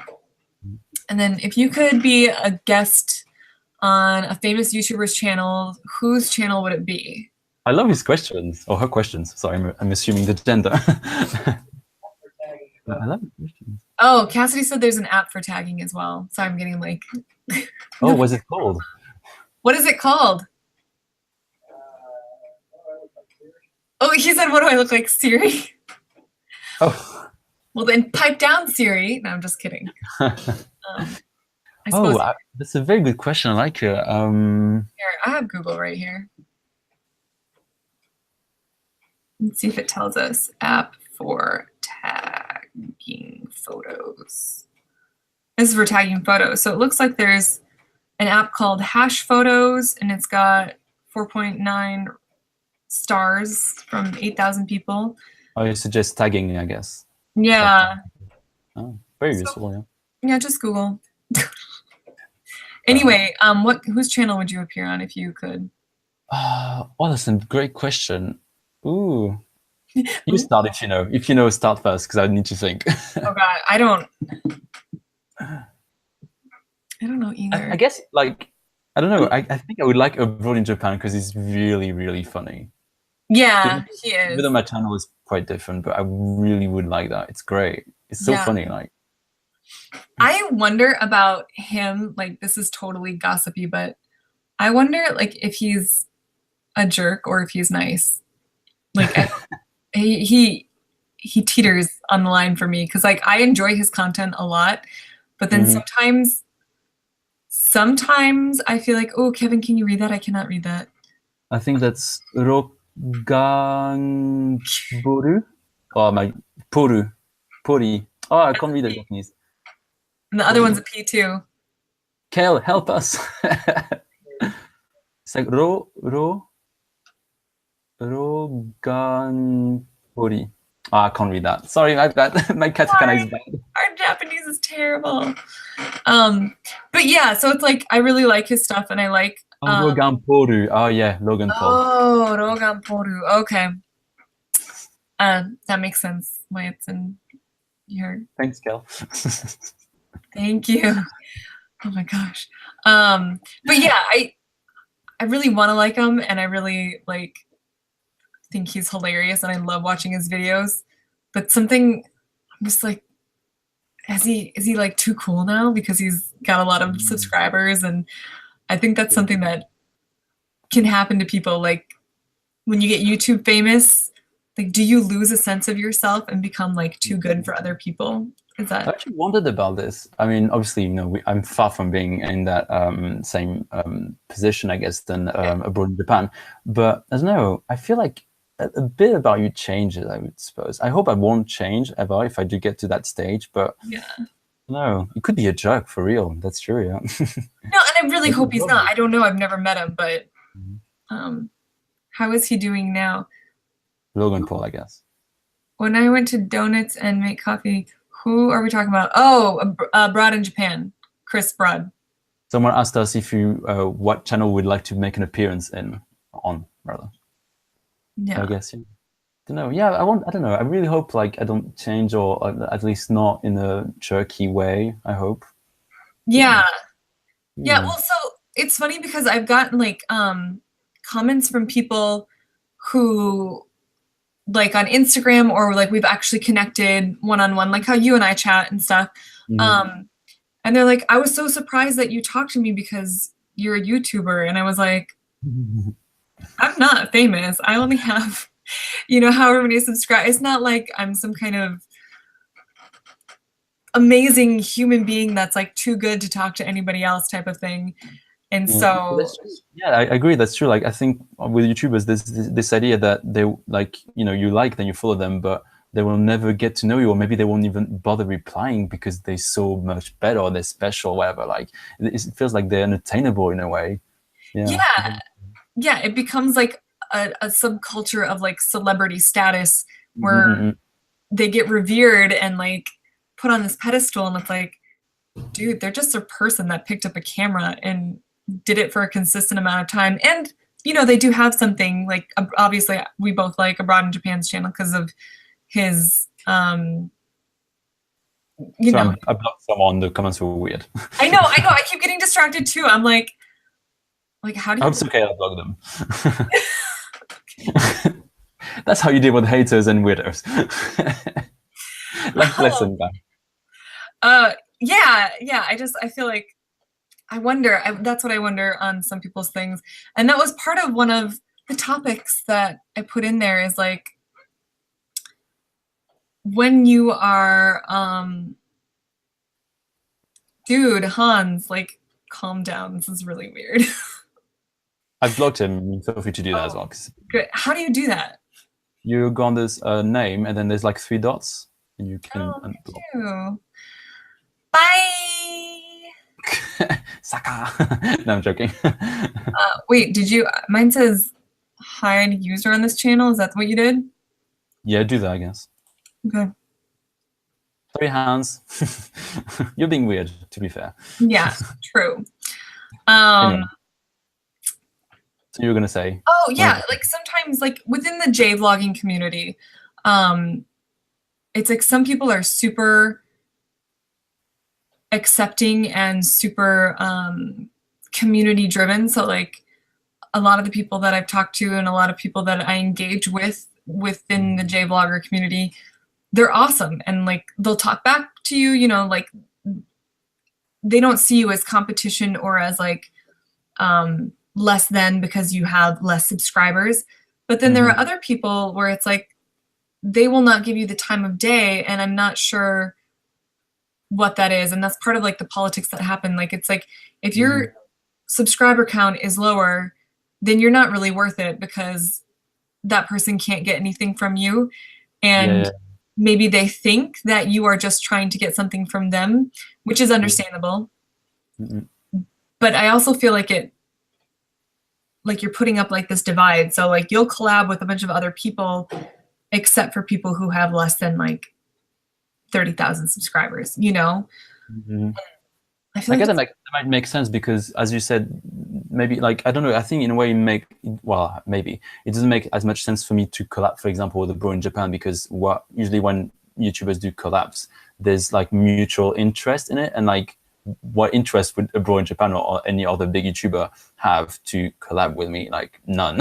They get like 10 subscribers. So I guess there's this thing going on, I suppose. Yeah. So yeah, maybe there's like a business. Honestly, Elizabeth and Kevin, that's where we should break that. I feel like we're gonna grow in the future, and we can break the arrogance of the YouTube community. Agreed. Yeah. I feel like I have no problem talking to someone or supporting someone who supports me if they have less subscribers. Like if someone's like, hey, I love your channel and I watch it all the time, I'm starting out on YouTube, do you want to sub back? As long as it's something that's not offensive or something that I really cannot support, I'll support you back. Like, why not? Yeah, I agree. Like, even if it's not just YouTubers, but I've tried so far to answer all the comments, and like actually give good responses, like show people that I'm not just doing this for the likes or the subs, but also like I like to actually communicate with people and talk to people, and they ask me random questions like, how do you learn the language? And I try to reply, blah blah. So I mean, for now, I pride myself on in answering to everyone. But I don't know, what's it going to be like when I've got way more subscribers? I don't know, like, because I guess the reason we connect the bigger YouTubers because you can't reply to everyone, I guess. Right. Yeah, and I agree. I definitely think that because like I've tried commenting on some people's things and they ignore me, but I feel like, and sometimes I'm like, oh, I'm mad at you, but then I'm like, you also have 3,000 comments. Like, you're not, Yeah. mine's not going to stand out. And so that's something that people need to keep in mind. But I do think if you're a YouTuber with like 50 to 100 comments or less, you should be responding to everyone. Yeah, even if it takes you a while, that's something you just have to say in one of your videos and be like, look, it takes me a while, but there's really no excuse at that point to not interact with people who are giving you their time to, you know, check you out, kind of. But I yeah, agree. I know, like when I'm commenting on other videos and they don't reply. Well, I mean, I'm not saying like if I just say great video and they don't reply, that's fine. But if I have like a proper question or a long comment, I'm like, I'd like them to acknowledge me because I really like the content, and I don't know, it's like talking to celebrity when you comment on a video and the person replies like, yeah, they replied, oh my god, and you freak out. And I feel like it's nice to do that. I mean, and I want to treat other people like I want to be treated in a way. So I do strive to reply to all the comments, but Yeah, I've commented on someone's channel where it's like they didn't have it wasn't ridiculous. Like they could have gotten to my comment and I was like, what is going on? And then I looked through their thing and like they don't reply to anybody unless it's like another big YouTuber. And I was like, that's I agree with that. kind of poopy, I think. But yeah, like Kel's saying, he's like, I don't care if someone has 1 subscriber. If you have good content, you're a big YouTuber to me. Exactly. Like as long as it's something that I can respect, and like even if I don't particularly want to watch your videos, but you still seem like, someone that I would want to support because you're supporting me back. Like I'm all about like that, creating that kind of community, because at the end of the day, like a lot of the people who are watching you are also YouTubers. And so it's fair to support people back, Yeah, for sure. But I do agree with you. Like sometimes when I see YouTubers that don't even, I mean, they have like lots of subscribers, like 100K or whatever, and like they don't reply to any comment, not even like hearts or anything. I'm like, so you don't even take 10 minutes or even an hour on your day to reply to at least a few comments. Like it just feels to me like they're not valuing their community. I might be wrong. Maybe they just connect better on other social media. Maybe that's true. On the YouTube side, it just feels like, I don't know, it feels like I don't want to comment on your video because you don't even give anything back to your community. And it's like they forget that without us, I mean the subscribers, they are not anything on YouTube. So I don't know. I completely agree. They have reasons, but I don't know. It just feels like that to me for sure. Yeah. Well, because like if you got that big, you got that big because of everybody watching, and so it's like you almost have a responsibility to your viewers to acknowledge them. I think that's completely fair. I think when a channel replies to you, it makes you want to subscribe and follow them more. If you feel like they, I don't know, it just feels like you're part of the group in a way. Otherwise it's like watching a movie and then you can't interact with anyone. Like on YouTube, expect interaction with the people. Yeah. But anyway. No, I totally agree. We have like more subscribers. Maybe it'll be different. I know. Well, again, it is like, I think if you do get more subscribers and things become a little more overwhelming. Because I mean, for me, sometimes it takes me a while to respond to people just because I'm working or I'm trying to edit other videos. Excuse me. But as long as you're communicative with people and just say, hey, you guys, I've noticed that there's a lot of comments that I haven't been able to get to. I apologize. Please know that I still appreciate that you're, you communicate and you tell people that you still are there for them, even though you can't get to everybody. Of course, it's not about answering 1 minute after the comment is posted. Sometimes it takes 2 or 3 days because I just don't have time. Never. But I agree with you. Like at least if you acknowledge that you're reading the comments, people will be like, at least I'm not wasting my time writing these comments. So it's good. That's why Q&As, I guess, are popular when people ask questions and the YouTubers answer them. Like, you're like, yay, I'm on the video. Like, it's almost like you feel a bit popular. Yeah, it's true. It's like a validation. Like, you don't need to be validated that way, but it's still nice at the same time. Yeah, but I think you need to validate your subscribers. I think that's so important on YouTube. True. You have to feel like they belong in a way. Yeah, definitely. Yeah, and I mean, again, it's like if you didn't have your subscribers, you're literally just talking to a camera on your own. And yeah, exactly. With that though, I have a question. So I always think it's weird, this is my personal opinion, when Mhm. people say, I love you at the end of their videos. And that's just my Like the personal thing. YouTuber, or Huh? the actual YouTuber saying that in the videos. Yeah. Yeah, like, and it's, I see it with like a lot of girls, like I watch a lot of makeup videos and stuff, and so like there's this one girl in particular, and I really like her videos. I think she's, you know, a really good makeup artist, but at the end she's like, okay, bye, I love you guys as always, like my love, I love you. And I'm like, is that, like, are we at this point in our relationship, like love is a strong word. I guess like I love my boyfriend, but I don't love you. Like I don't know you. Yeah. Or like, or is love just like how some people say, like they really appreciate you? Like I wonder how other people view that, because I always, whenever someone is like, yeah, I love you guys, and I'm like, you don't even know me. How do you know you love me? Like, are we, like, we haven't even like had a first date or anything. Should we be together on Facebook? I know. Like, should we make it official? Yeah, I don't know. It's a bit. I mean, personally, I don't do it. I tend to be more simple. I'm just like, see ya, or like, see you later. That's my thing now. I realize That's that. so cute. I love that. But I don't know. I guess it has a kind of girly connotation, but more girly when you do like makeup tutorials, kind of girly, like, you know, like beauty channels. I would associate that with it. And it seems to me, it sounds a bit superficial for me for someone to say that. It's a bit odd. I wouldn't feel comfortable doing it personally. I don't love my subscribers. I really appreciate them, but I don't love them for sure. Like, Yeah. Yeah, or it's like, do you, like, yeah, are they trying to show that they have a really, really strong appreciation, so they love you for what you're doing, even though they don't actually know you? Like, is it more of like the idea of you? Yeah, I guess it's just a different way or meaning of love, I guess, you know, because they don't love subscribers, you know. Yeah, but I'm on the same page where it's like, I don't feel comfortable saying I love you, and when other people say it, I'm always like, Like, me? yeah, Really? yeah. You're only talking to me, and I feel so special. Yeah. And then you realize they have like 10,000 subscribers and you're not that special. Yeah, that's where I feel like, do people ever feel cheated because they realize that they're saying it to everybody? That's so funny. That's kind of a dumb tangent, but I always think about that when someone says it. So, Yeah. oh yeah, so we talked about feeling about sub for sub and like, Yeah. oh, so like this is kind of similar to something that Kid Kaiser said, but what draws you to other people's channels? Like when you actually subscribe to a channel and you put that little bell notification on there, like what do you look for?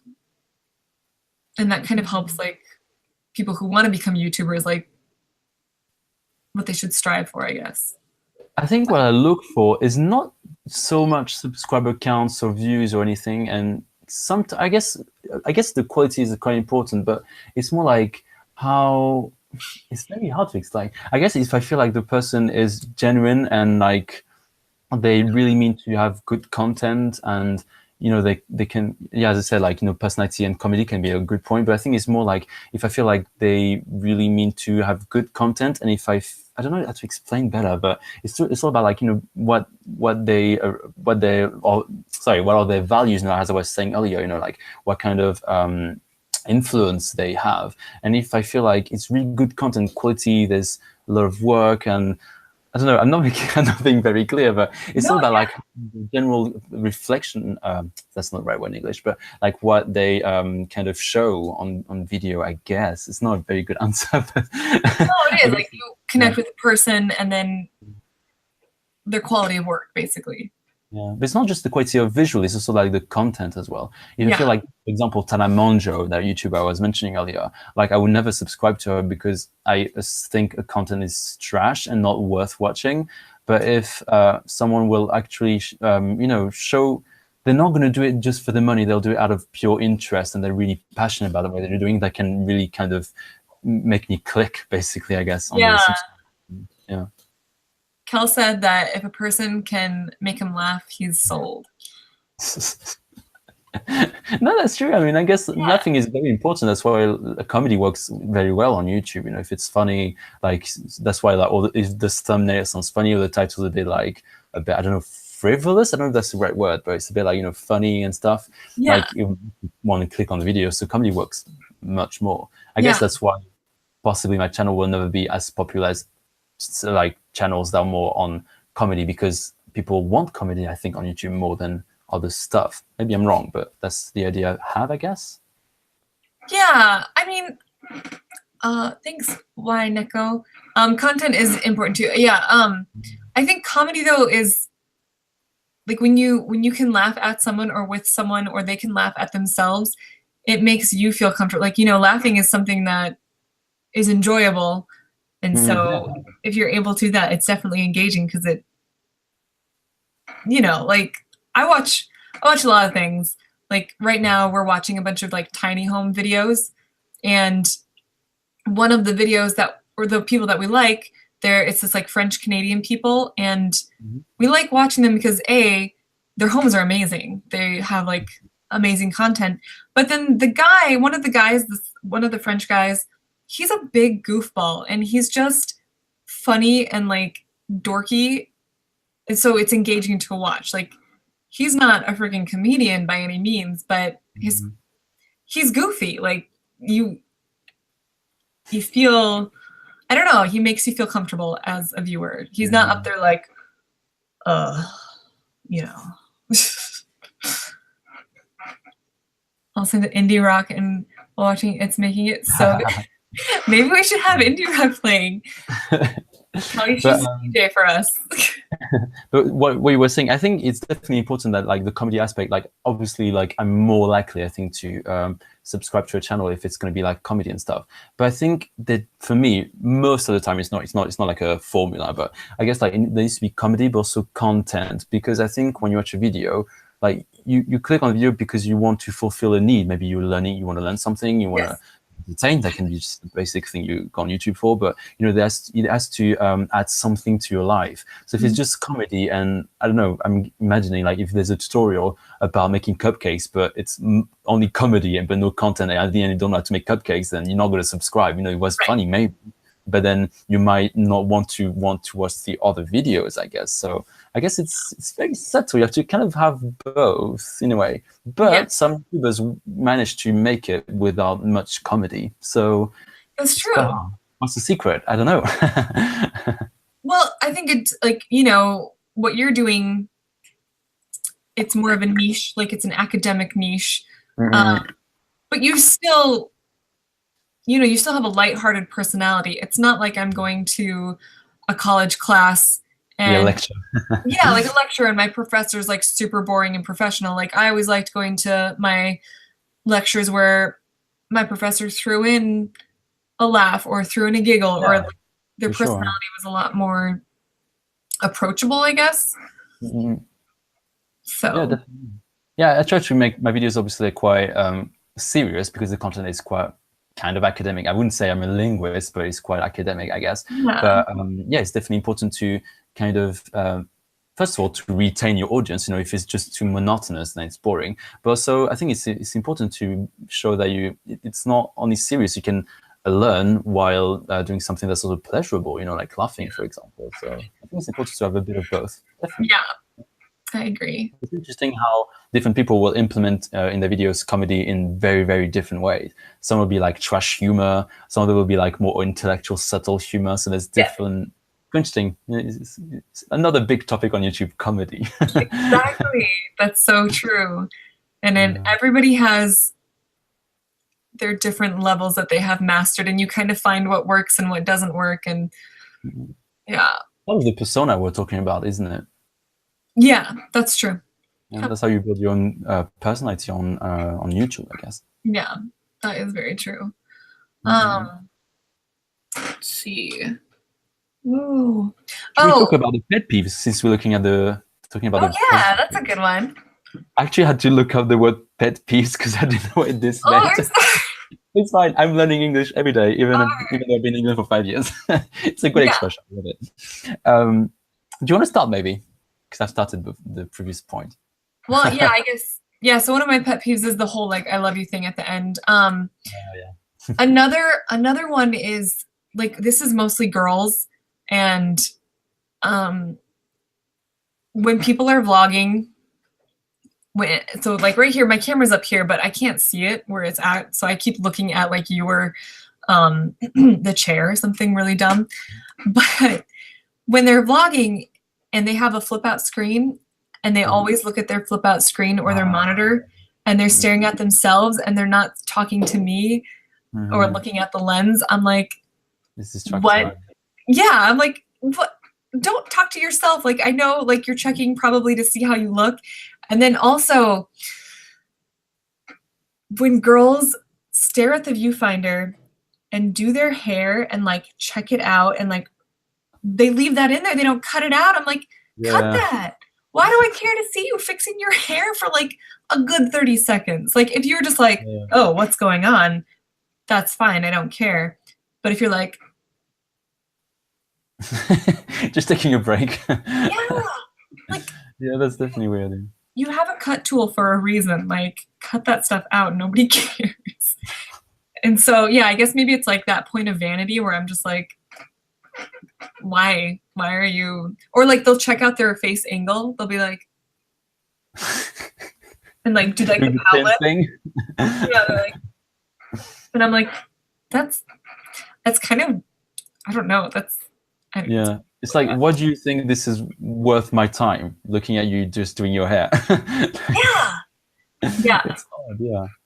Yeah, that's. I guess it's something that would kind of, I guess, turn me off in a video. It kind of reflects on what I said earlier, is the idea that if the person isn't really talking about, it's not interesting, because interesting will mean different things to different people, but it's more like if there's no real value to their content, is it just kind of trash, or is it just like, I don't know, I just feel like I'm losing my my brain when I'm watching these videos. Like if I feel like it's too dumb, or kind of like, what? Like if it's not really clear what the purpose of the video is, it's just like, what the hell? Like, I don't know, I guess that's one of the things. But also definitely the personality as well. You know, if they don't come across as they're actually communicating with you, which, to be fair, is still something I'm working on. But I've improved, I think. Because my first video, I'm pretty sure I was looking at the screen, not at the camera, which is a rookie mistake, I guess. Happens. Maybe in 2 years, I'll review my first video. But yeah, I guess, yeah, the personality, I suppose. Yeah, I actually took some notes. Yeah, again, I was saying, like, yeah, if I don't feel like the content sets a good example, I'd be like, so you're on YouTube, you have that power to kind of, you know, not transmit, but like, you know, pass on or whatever. Broadcast. Like, sorry? Broadcast. Yeah, broadcast. You know, show yourself, like, set an example, and you're doing something that's trash. It's not like positive. Like, why? Like, I just hate that, I think. Yeah. I don't know. Yeah, I think that'd be my thing. What about you? See if there's any other. Well, Kid Kaiser said, are you as baffled as I am by people's fascinations with mukbang videos? Come on, people, don't talk with your mouth full. I think, let's look it up. I think it's when people eat on camera. But it's like, you ever see those girls that like, it's usually like Korean or Chinese, and they're like just shoveling noodles and stuff into their mouth. Like it's an insane amount of food that they're just shoving into their mouths. But like, that's the whole point of the video. Yeah. Eating. I think it's a cake, actually. But let's look. But there's a channel like that. A Japanese girl, like, she eats like tremendous amounts of food, like 70 sushi or something like that, or like big bowls of ramen. Yes. Is that the kind of thing? I think so. Mukbang is online audiovisual broadcast when a host eats large quantities of food while interacting with their audience. Oh gosh. Yeah. That's it. Yeah, it's Korean, it looks like, but I don't know if you can see in here. It actually shows like that girl. Yeah, I've seen something like that. Yeah. Yeah. I guess, I think on YouTube there's a lot of trash, in the sense that, and by trash I don't mean just bad content, I just mean like content that I feel like is kind of useless, but still people watch it. Like reality TV. Sorry? Oh, sorry, like reality TV. Well, kind of, yeah. I mean, for example, some people will vlog, and there will be a real point to it. For example, like you or Kel, like you talk about Japan, and it's interesting because you can discover Japan, the culture and stuff. But some of the people will just be like talking about themselves, like this is what I did this morning, this is what I'm going to do this afternoon. I'm like, you literally, their life is not even more interesting than mine. Like, why am I watching this? But people Yeah. like that. It's weird. No, I mean, but Kel, like you said, my channel, but you're I don't know, there's a niche for it too though, because like I enjoy watching stuff like that because maybe I'm trying to live vicariously in Japan, like there is You're I feel traveling. like, yeah, exactly. I feel like for me, like when I literally live in this small area of Los Angeles, I don't do a lot of stuff outside, and it doesn't seem like there's a lot of curiosity in California. Maybe it's because it's everywhere in Hollywood, like when I do my vlog videos on LA related stuff, people are just like, eh. Well, I mean, I agree. I still do them, but yeah, they're definitely not as interesting for most people as, I don't know, specific things. And Japan seems to be a big thing. So yeah, like Japanese channels on Japan are like blowing up, aren't they? But yeah, there's so many like channels when you're like, why? Like even like BuzzFeed, the BuzzFeed channel. I mean, I guess it's very clickbaity, that's why it works. But in a way, I'm like, it's not even interesting. Like it's very stereotypical. There's not anything. Like it will ask people like, can you recognize the ethnicity of Asian people based on what they look like? It's like, oh, I saw that one. Like many kinds of crap like that. And like, what is the added value? Like, what is the point of that? If I don't know, if at least there was some kind of message at the end or like something really interesting. Oh, but yeah. Another video was like, after a month of doing squats, like how like what's the difference between before and after? Like people just compared their bums. I'm like, what? I'm totally interested in that stuff. Sorry? I'm totally interested in that because I'm like, do I really need to work out or do I not? Like, can I just sit here? No, but at the end of the video, it's just people saying like, "Oh my god, like my butt looks so much better." I'm like, "Oh my god, like why am I watching this?" I mean, maybe it's only me, I'm sure people like that, but I don't know. It's a bit cringe for me, in my opinion. Sorry if I'm offending you. You're not offending me at all. Oh my gosh, no, but I'm totally one of their viewers because I'm like, oh wow, that's amazing. Or like, I drink water for 30 days and see what it did to my body. I'm like, oh yeah. I mean, having said that, I still watch these videos every now and then, but then I'm like, why? Why are you doing this, Kevin? Why? It's all pointless. I totally agree, though, Kevin. In all the craziness of my videos, I'm trying to promote a product that can help people, give them some kind of value. I think that's really important. I mean, it's fine to have part of your video which can be like not useless, but kind of like kind of pointless-ish. You're just talking about yourself, blah blah blah. But then, if at the end you're at least showing something, then at least your video has a positive impact. It's not just boring or like what's the word, like empty in content in a way, I think. So. Yeah. That's true. Now I'm like reevaluating all of my videos. I'm like, God, I've had a lot of empty videos. No, I mean, I don't think you have, first of all. I mean, I don't know. No, it's okay if I have. I'm not. I mean, we all have, whatever we put on YouTube, there's going to be people that will like it anyway. So sure. I can understand why some people will put some content that I would judge as useful or lacking content. But I lost my train of thought again. But no, I guess, whatever, like put whatever you like. But, it depends. Anything will have viewership, I think, in the end. True. I mean, again, like going back to Logan Paul, we keep like buzzwording him, but it's true. It's like people will watch grass grow or they'll watch like the craziest crap. There's always a market for someone. You just have to decide what is your the best videos that you can put forward that you think are of value to people, or like most people seem like they're enjoying, I guess. Yeah, definitely. So Samsies, Elizabeth, what is Samsies about? Sorry, Kel, we have like a 2-minute delay. Samsies, yeah. What did I want to say? I had something. Oh my god, I keep losing my train of thoughts. 5 a.m. is like catching up to me right now. Is it 7 a.m. for you now? How are you feeling right now? Oh, now it's 7. I'm feeling dehydrated, so I will drink some water. But then I'm like worried if I drink, then I'm gonna have to go to the bathroom and like pause out for a second. But well, if we do, we'll have to. I mean, I definitely drink. I need to drink. We're talking a lot. True. What else? I don't know why, but I was like thinking of well, recently with the news there was this YouTube shooting that I was telling you about the other day. Yeah. And it was kind of interesting. Like, I didn't. First of all, I don't know much about the story. All I know, I think that I know, is that this girl was posting videos on YouTube, and like she felt like YouTube wasn't listening to her for some reason. I mean, I think she was doing videos about being vegetarian or something like that. So like some people, like classic topics that people would be like, yeah, but you need to eat meat, and other people were like, yeah, but you don't eat meat. You know, like kind of like very controversial topics by definition. Yeah. and then. What happened is that she was annoyed about it. Oh my god, it really looks like you're drinking wine. It's hilarious. Love it.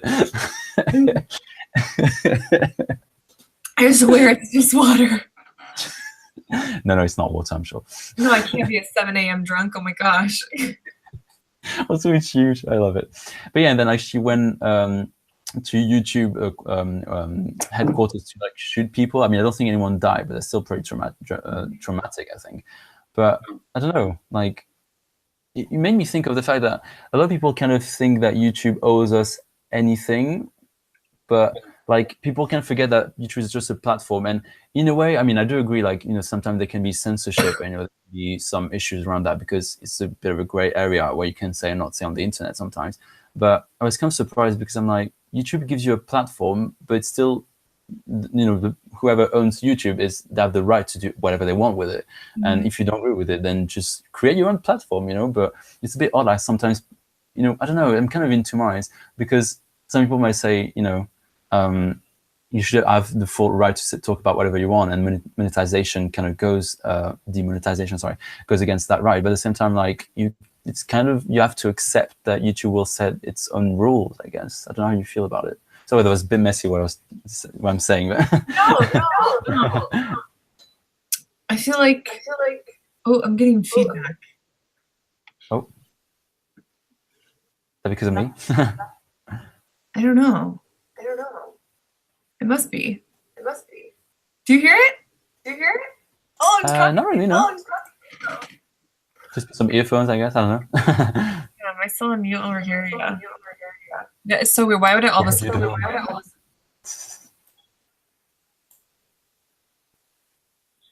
You all right? Are you getting feedback?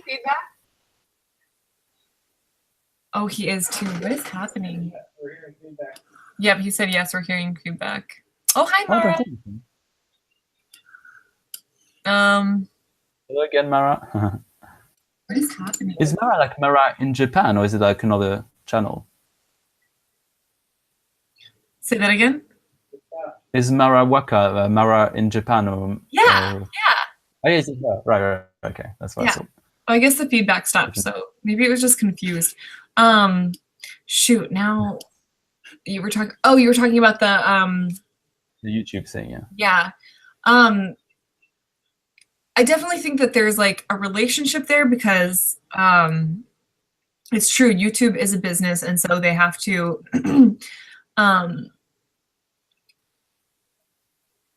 it's like they have to put their best people forward, so they're always promoting, you know, their top people with like a bunch of subscribers. And sorry, I keep getting distracted. Mara said she changed her name. That's why. It's hard to not look at the chat for a minute. Yeah, it is. But it's also, you know, like when you work for somebody, you still, like if you're giving them good service, so like if you're giving YouTube good content, you expect them to take care of you at the same time. So it sucks when like the whole situation for, you know, people with under 1,000 subscribers get demonetized. Like, sure, I wasn't making millions of dollars, but it's when you do see like your first paycheck from YouTube, you're like, oh, that's very motivational. That makes me feel like there's some worth in what I'm doing. You know, I'm getting paid to give them content. I am potentially going to be making money for them because they're able to put these ads on my channel. Yeah. So sometimes I feel like YouTube does not give as much as they get. But true, like it's definitely not worth going somewhere and shooting the place up because that's ridiculous. Sure. It's worth maybe writing a letter. Yeah. You know, because it is, like you said, yeah, at the end of the day, it is their platform. They are the ones who created it. They are the ones who can make the rules. And basically what you have to do is band together maybe, and like everyone kind of come out and make a YouTube video or something saying like, this is what we have an issue with, and you guys have to all be the same, kind of like doing your own petition for YouTube to make any changes. I think that would be like the appropriate way of going about it. But yeah, I mean, there are things that it kind of sucks. Like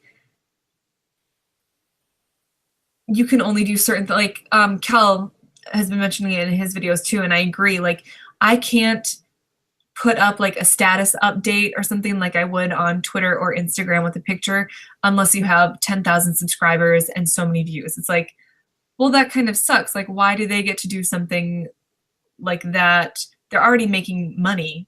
So why do they get to have that special perk?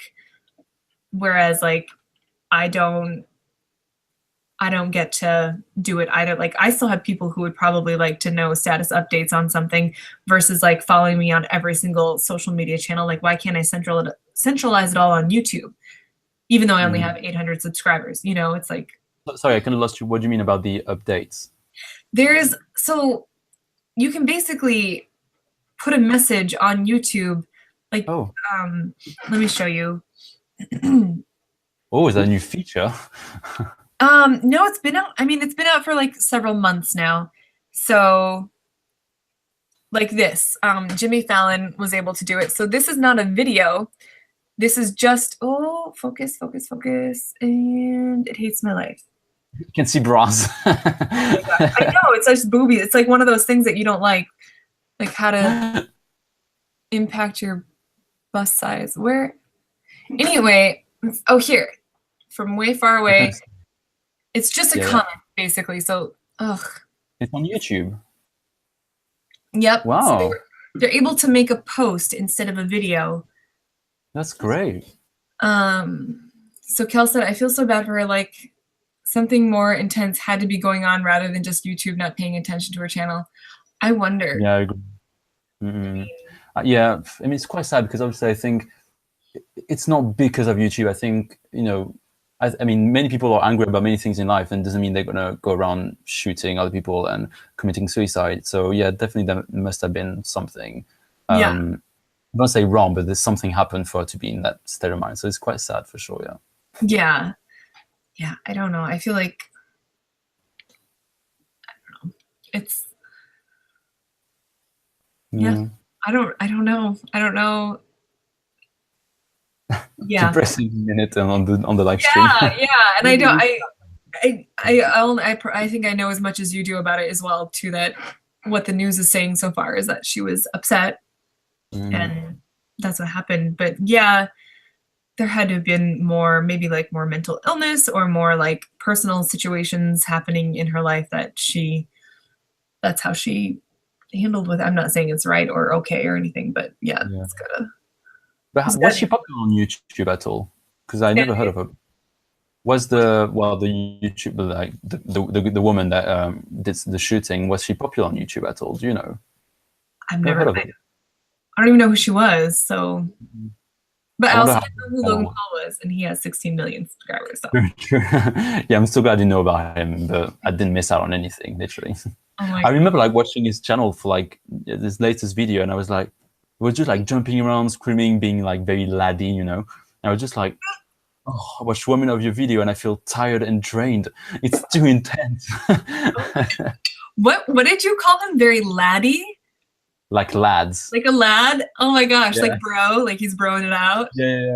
It's literally just like his mates, like then a huge villa, and they were like drunk from last night, working around shirtless, and like I don't know, it was really like cliche of university lads, you know. It's just like, Oh, we call them frat boys here. oh, frat boys. There you go. That's so Well, funny. it's a Britishism, I think. Yes, I love it. That's awesome. Do you use lads in America at all? No. Oh, right. Mm. It's like lads, like, you know, like mate, or, you know, like the bros, I guess. Yeah. No, I think everyone knows. I mean, I can't speak for everyone. That's not true. But I think people would know what a lad was, but they would assume it's more of like a British term. I think it's British for sure. Yeah, like laddie or laddie boy or something. Yeah. Young But in lads. England, like very common say, "You're right, lads." Yeah. Oh, yeah. No, we don't say that. So, Kid Kesa, if you started a second YouTube channel, what would the theme be? First of all, I'm not sure I will create a second channel anytime soon because I'm so busy. But if I did, good question. I think maybe I would do a channel where I talk about random topics. Maybe random Kate. No, I'm joking. There you go. Yeah. It'd be interesting to just react to different topics, like just as they come up in my mind. But that would be very vloggy, and maybe there would be a bit of a channel with not much content to it. Maybe, I don't know. Yeah. Interesting to be like, okay, so today I'm going to talk about like, I don't know, the price of iPhones versus price of other phones. I don't know, just like random crap like that. Well, isn't that? I'm not sure. I don't ever watch his channel, but isn't that what like Philip K. Dick or whatever, Philly D or whatever? Isn't that what he does? Where he talks about current events and whatever is on his mind. I'm sure there's many channels like that, so I wouldn't be the first one. Yeah, but it's still, I guess. yeah. What about you? I mean, you do have a second channel technically, but if you could create another one. Advertising. It's called Castine Elizabeth. It's a tech channel, so a lot of your camera and YouTube questions could be answered over there. It's linked here. Subscribe. Yeah, subscribe.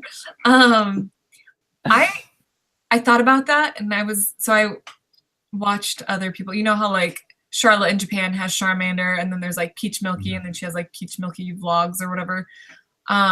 June and Rachel and June, they have another channel as well. Yeah, they have like 40 channels. Where's the time? You are Submara. But so I think the only benefit of that would be monetary, and after you have over like 100,000 subscribers, because all of those people who are watching you on this one channel will then migrate over to another channel. So when you have multiple channels, they will generate you multiple streams of revenue type of thing. Yeah. That's so much work at this point. Like when I have to have a full-time job plus doing YouTube, like that's not even something that I can think about right now. Yeah, I guess you have to be full-time, but also I would consider whether you're doing, can't find my words. If you're not doing quantity over quality as well, I suppose, which can be, I don't know. What do you think? Yeah, sorry, I was reading Kel's comment. All right, okay. Sorry. It's on the trance. Oh my gosh, I literally can't read something and listen at the same time. I'm so bad. I'm hiding the window, and then I'll read Kel's comment in a second. No, tell me what you said again. Breaking the rules and doing something just because I basically have made mention episode on the channel. Yeah, sure. Yeah, I guess. Thing. I mean, I agree with you. I think to have another channel, especially usually like the second channel is a vlogging channel. It seems like that's the kind of pattern. Have a main thing and then have like a vlogging channel. I think, well, I mean, I don't know if I would ever do that if I had the possibility or the time. But I don't know. It could be interesting. I guess it can be nice when you have a bigger audience to, share elements of your personal life. But then I think I've got personally an issue with vlogging. For me, not vlogging in general, but like it would be that. How much do you share, and like, is it actually interesting? Like, if I just end up talking about, this morning I woke up at 7:30 and I ate like yogurt and blah, blah, blah, like, I don't know if I would like to do that. So I guess it just, depends on people. Yeah. I think, again, like the more subscribers you have, the more people would be interested in your daily life. And like I said, right now, I do the same thing as Kel, where it's like, I have Sundays are supposed to be my more like Japan-centric videos. I've totally fallen off my schedule, but and then during the week, oh my God, it's so. What is wrong with 2018? Let's not even talk about this. This time is. Okay, we won't talk about it. But my other ones were supposed to be more like a vlog type of thing. And I feel like, yeah, like it wouldn't be smart to have a vlogging channel at this point because the amount of views I get on my vlog channel stuff versus, or on my vlog stuff versus the amount of stuff that I get on my Japan stuff is like, the ratio is extreme. I get like maybe 60 views on the vlog stuff and then way more, like just way more on Japan related stuff. So I don't think it would behoove me. But a lot of those people who do the 2 separate channels also end up kind of abandoning one of the channels because they end up putting it back all onto one channel anyway because they realize that they don't have enough content to maintain 2 channels. It doesn't make sense. So I'm laughing because I'm looking at the feedback and I keep doing that with my hands, which is kind of weird. I don't realize I'm doing it anyway. I actually had to hide that so I didn't see that because I also was like this too, and I was like, what am I doing? But I agree. I think many YouTubers, like, they kind of tend to they have their main channel, then another channel, and then like they tend to forget about one for 3 weeks, then they focus on the other one, and then back and forth. And I think to be fair, it's quite hard to maintain that balance, you know, not having 2 channels. One is a pain, to be honest, to start with. So having 2 may be quite challenging, you know. Yeah. I mean, you know, time is quite hard to manage, and it's frustrating sometimes when I can't put out a video every week, but I have to accept that, you know, whatever. It's something you need to accept as young YouTubers because we're not full time. But yeah, I mean, regularity is definitely a challenge. Yeah, for sure. it is. Kel said, my goal is not only to challenge myself, but excuse me, also to see what exactly my audience is like after a year of doing it and stick with it. Yeah. It sucks because it's like you want to put out content that you enjoy making, but at the same time, you wouldn't have a channel if it wasn't for your viewers. So you kind of also have to do stuff for your viewers. And it's like, it becomes kind of like this catch-22 because you're like, I want to make what I want to make, but I also want to make what you want to watch. And so. Yeah, that's true, actually. I guess, I mean, I think, especially when we start, I think personally, I try to do different things and kind of test and see what works, what doesn't work, and blah, blah, blah. So you kind of still test and trial, I think, the first few years, or, you know, especially when you don't have many subscribers like us. But then I think whatever I do, I like to think that I do it for other people, of course, because I want to think of my channel as a helpful channel. But also, whatever I put, also enjoy doing it. And there's been a few times when there was like 1 or 2 videos where I did them for people and not really for me, and I didn't like it. So I tend now to do only things that I like, but hopefully taking into account the viewers as well. So it's kind of gauging everything, I guess. That's true. I don't think you would want to do a channel only for people and then not enjoying what you're doing, kind of doing it mechanically, if you will. Just like, oh, they were like this, let's do it. They were like this, let's do it. And not actually doing what you enjoy. Well, yeah, because then you become disingenuous as well as you're making it. And it kills the creativity as well, doesn't it? Yeah. Yeah. So what about your channel?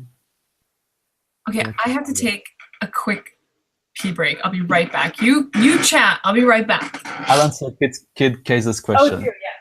So what about your channel would you like to improve on? Video quality, lighting? Good question. I think as a YouTuber, there's so many things I'd like to improve. I guess, well, definitely the video quality, I'd like it to improve, but also would like to, maybe I think what I would like to improve on is kind of like not so much the video, but the things outside of the video. I'm not really making sense right now. But what I'm trying to say is, like, I'd like to be better with like lighting, having better gear, better camera, like better editing skills. So it's not so much like the way I look on video in a way, or like, you know, how I communicate or the ideas. It's more like the gear that I have, I guess, if that makes sense. So yeah, I think that's definitely something I'd like to improve on, but it's difficult because I guess the constraint is money in that case. So yeah. All right, anything with a cat I'll watch. I have to say, cat videos are great. There's so many cat videos. Have you watched the cat video with the cat messing with a printer? I don't know if you watched that. Oh, yeah, that was funny. But put you away. I'm so good at that.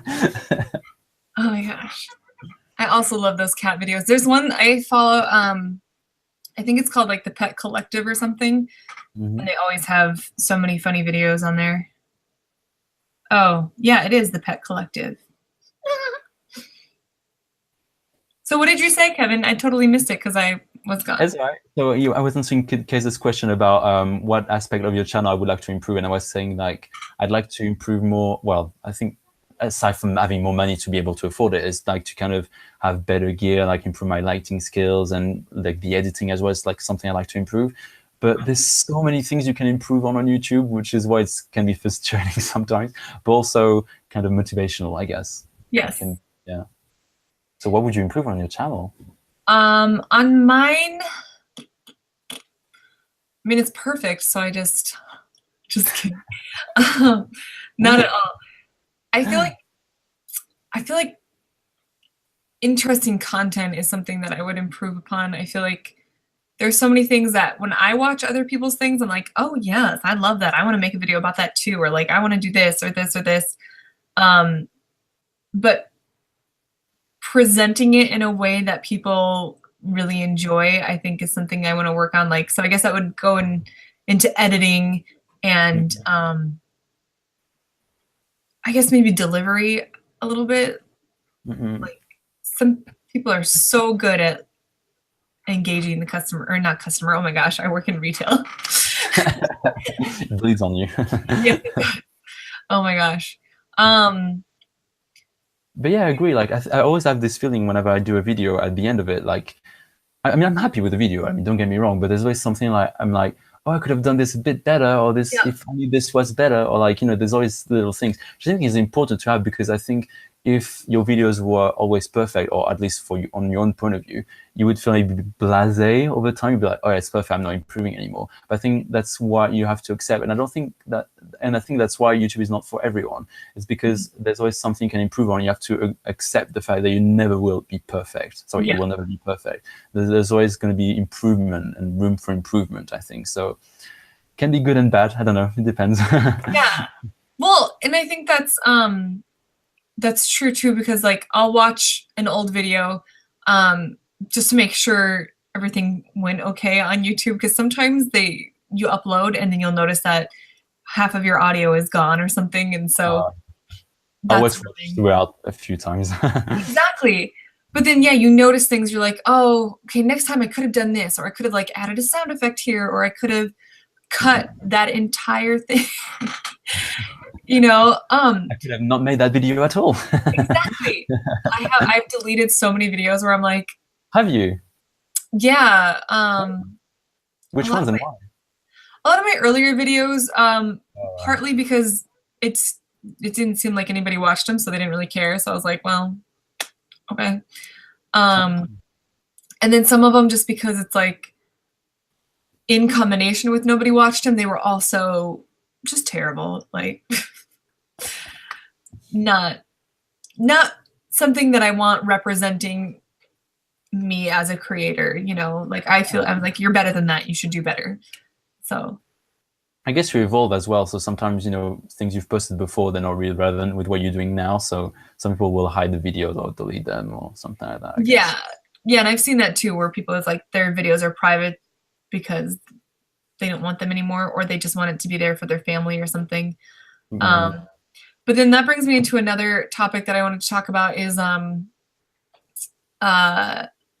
stealing from other people's things. Like, I think that, I mean, this happens in TV and movies too. Like, nothing's original, no idea is original.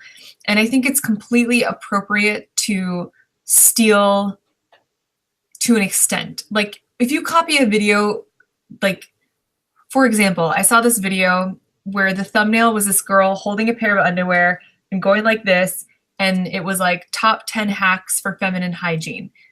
And it had like 1 million views. And I was like, wow, that's interesting. And then I kid you not, I scrolled down, and a little bit further down, there was another girl who copied the exact icon, exact title, and was gaining views on that. She didn't have as much because she wasn't the original person making that. But I was like, okay, that's not okay. You're copying too much. But if you copy someone's edit, like if you copy this thing, or you copy like I a did that with you actually. You used to yeah, do that and I stole it. Well, I stole it, I guess. exactly. Or like you do like a snap and like all of a sudden you're changed location, or you're, you know, whoever you took that from, that was not their original thing. They took it from someone else, and they took it from someone else, or someone's music that they're using in something. They're not. They weren't the first person to use that music. I mean, maybe Casey Neistat is the first one who used that, like Khalid Jakim or whatever his name is. His stuff, he kind of did set a lot of standards, but since then you'll notice that people just, they copy the crap out of that. But the reason they do that is because it's successful. And I think it's completely appropriate to do that. Mm-hmm. I mean, I think it's normal. I remember like on my videos, you know, the way I end the outro. Is that the word in English? Outro? Outro. Outro, that's the one. Sorry, my English is bad today. Oh my God, I loved it. The outro. I'm using that now. Sorry, that's my French pronunciation. Outro. So the outro, like I kind of copied it from a channel of a French YouTuber. So I mean, I don't recommend it because I guess most people don't speak French, but she does like personal development things, and like I kind of copied the way I end my outro, which is like talking, and then like the music gradually comes up, and then like sometimes like it becomes blurry, so that it's the same style. And I remember like she commented on one of my videos, not commenting on that specifically, but when she commented, I was like, oh my God, she's gonna think I copied her, and I felt quite bad. I was like, oh, like I copied your outro, like I just loved it so much. I mean, I hope it's fine with you, otherwise I won't do it again, or something like that. And then she was like, oh, I didn't even notice, but that's fine, I copied it from someone else. I was like, well, that's exactly highlights what you said, you just inspire yourself from different things. So, yeah, you take what you like from someone else's video and you incorporate it. Like Kel says, I agree. And then Mara said, I hid most of my earlier videos. And then, oh, that's nice. They said the girl with the nice video. Well, that's all Cassidy. So but sweet. like, like, right though. Yeah, if you see someone's video and you're like, I like the way that looks, like how they lit that. Like Kel, when he does that cool, his one wallpaper, that looks really cool. And then it's like really vignetted around the sides and the lighting is really nice in the middle. The fisheye thing. No, maybe. I don't know. Yes, but you know what I'm talking about, like his videos. Yeah. But it's cool. It's a cool look. And I feel like someone might see that and be like, I really like that setup. I'm also going to do that setup or something similar. Or I saw this girl, she's called Glamour and Gore. Her name's Nikki or something. She's a makeup artist, but like special effects. She used like a corrugated metal behind her. And I was like, oh girl, I'm stealing that as soon as I can find corrugated metal. Yeah. But I think it's all about like, if you inspire yourself from other people is different from copying. There's there was a big something went viral in France was I think 3 years ago. There was a YouTuber called Matt Podcast, and he copied like an American YouTuber. I can't remember his name, but on Facebook he was super popular because he was doing lip syncing to very popular songs in the car. It was like doing like weird things with his face and stuff. Oh. Something with I can't remember. Maybe if I can I'm gonna mess it up. I'm not sure. I guess like lip syncing. I think I can find his channel. Or maybe I don't. Anyway, it was like just a guy like doing funny videos and stuff, and like he was doing I don't know, he was doing videos about like dating or like just podcasts, basically like very quick comedy videos. And a French YouTuber copied his videos like scene by scene, like from the door closing at the same time. Like saying exactly the same thing, but like translated into French. And like at some point, people found out, he got exposed for it, and he got like such bad publicity because he was literally doing the same thing, like exactly the same. Like you could compare the two videos, and it was just the same thing, but in French. Like it was crazy, and the guy obviously got annoyed.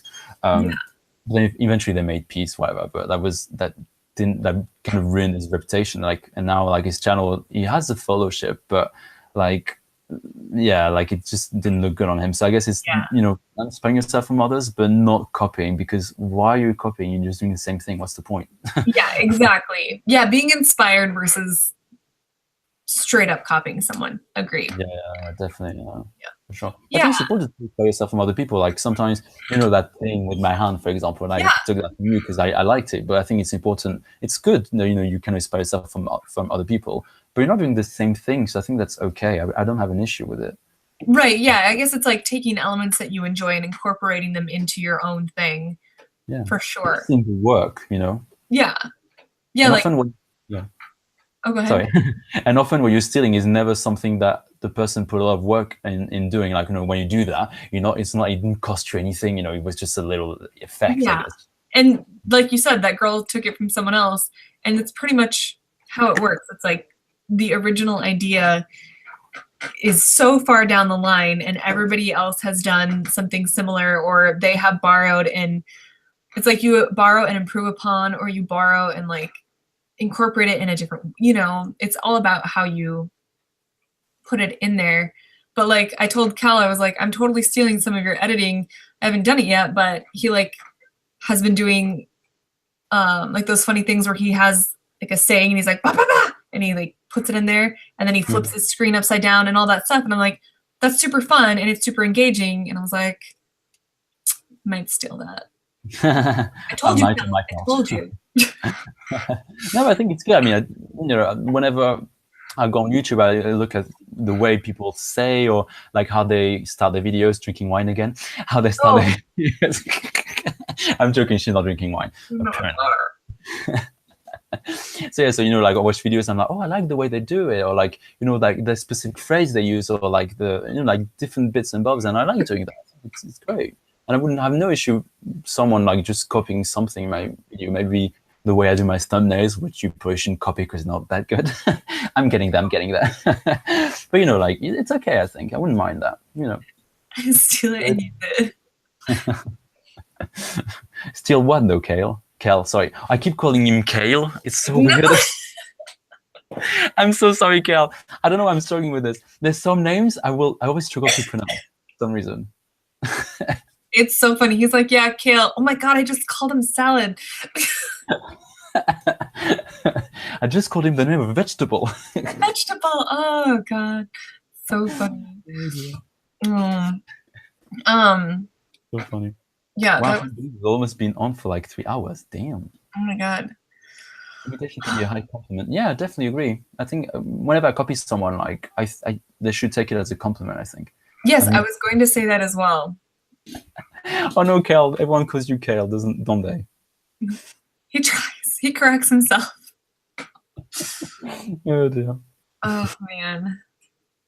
Speaking of Kel, he just uploaded a video, so you guys should go check it out. Sorry, what? He said, speaking of Kel, he just uploaded a video, so you guys should go check it out. I'll After make sure our stream. add it on my watch later list, otherwise I will definitely forget. Yeah.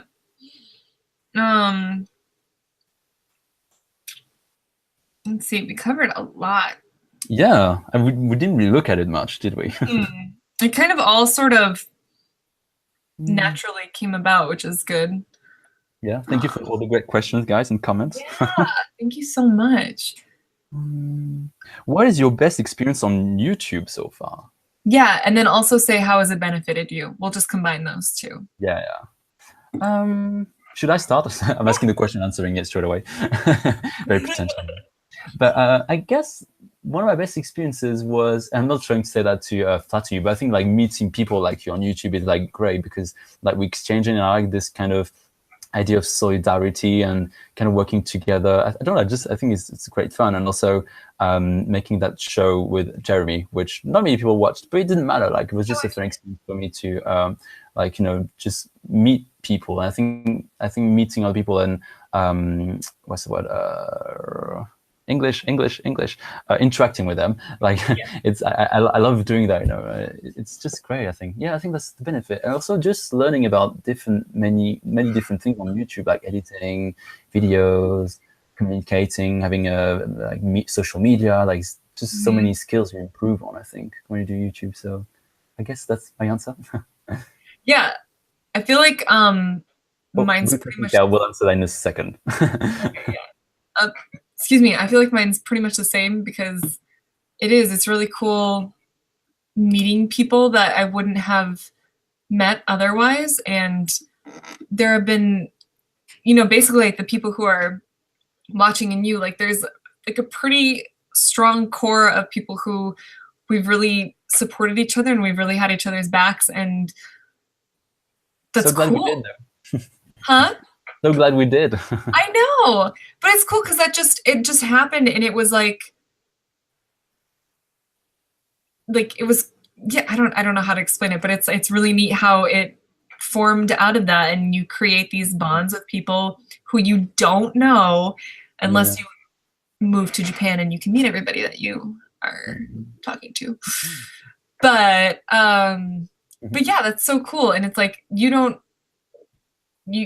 have no reason to like trust or be my friend or anything like that, but like here we are doing this, and like we chat on the side of this, it's like it's so cool. I really love that. Yeah. Also, like, because YouTube is such a niche thing to do. Like, you don't know many people on real life, around you that YouTube. So it's kind of a nice way to connect with people that do the same thing as you, and you can kind of be like, sometimes we're like, oh my God, Elizabeth, I can't be bothered to do a video, blah, blah, blah. And you like, will kind of relate to different things. So I like doing it as well. I totally agree. Because you get me, Thank you. Yeah, and how has it benefited? I think for me, I think it's given me something that I am sticking to, and I feel like I have control over, as far as like with acting, you have to audition. You have no control over it. You basically, all you can do is show up. With this, it's like it all depends on me. Like everything falls on me. So I control my success based on putting videos out and putting good content out, or like try to put good content out, like it's very rewarding, I guess. You don't have to be famous to do that as well. So that's great. Say that again? And you don't even have to be famous to do that. Yeah. So Yeah. And yeah. Definitely. Yeah. And So I think it's gonna. Sorry, go for it. No, I just said so it helps you grow. So keep going. Yeah. So I think it's gonna sound sad, but I don't mean it to be sad. But I think YouTube, in a way, has kind of given me some purpose in life. It's not that my life was empty and boring, but it kind of gives me something to work towards. And I like the fact that it makes me be productive rather than just lying on my fat ass on the couch and just watching TV and eating crap. Sorry? I said you're so skinny. Shut up. I don't know. I'm so fat. No, I'm kidding. But like I like the fact that it gives you a bit of purpose, and I don't know, it's just creative. I like the fact that it keeps me busy. I think that's something I like. So it kind of brought me that kind of more meaning in my life in a way. But I don't mean that I was sad before, but you know what I mean, I think. Yeah, it does. It definitely. Mara says she agrees. But yeah, I'm glad you agree, Mara. I just put myself doing it on the camera on the feedback. Oh my God. A minute ago. And now you're gonna see it like in 2 minutes again. Mara said it gave her a purpose when she needed it most in life. So yeah, I think with that too, like, I mean, Mara, excuse me, I don't know if you would agree. Wow, I'm not getting choked up, but I'm getting choked up. I'm sorry. But when in your particular situation, it's nice because you probably found like a sense of community too, which probably helps kind of just like, it makes you feel more supported when you probably need support at certain times in your life, which is good.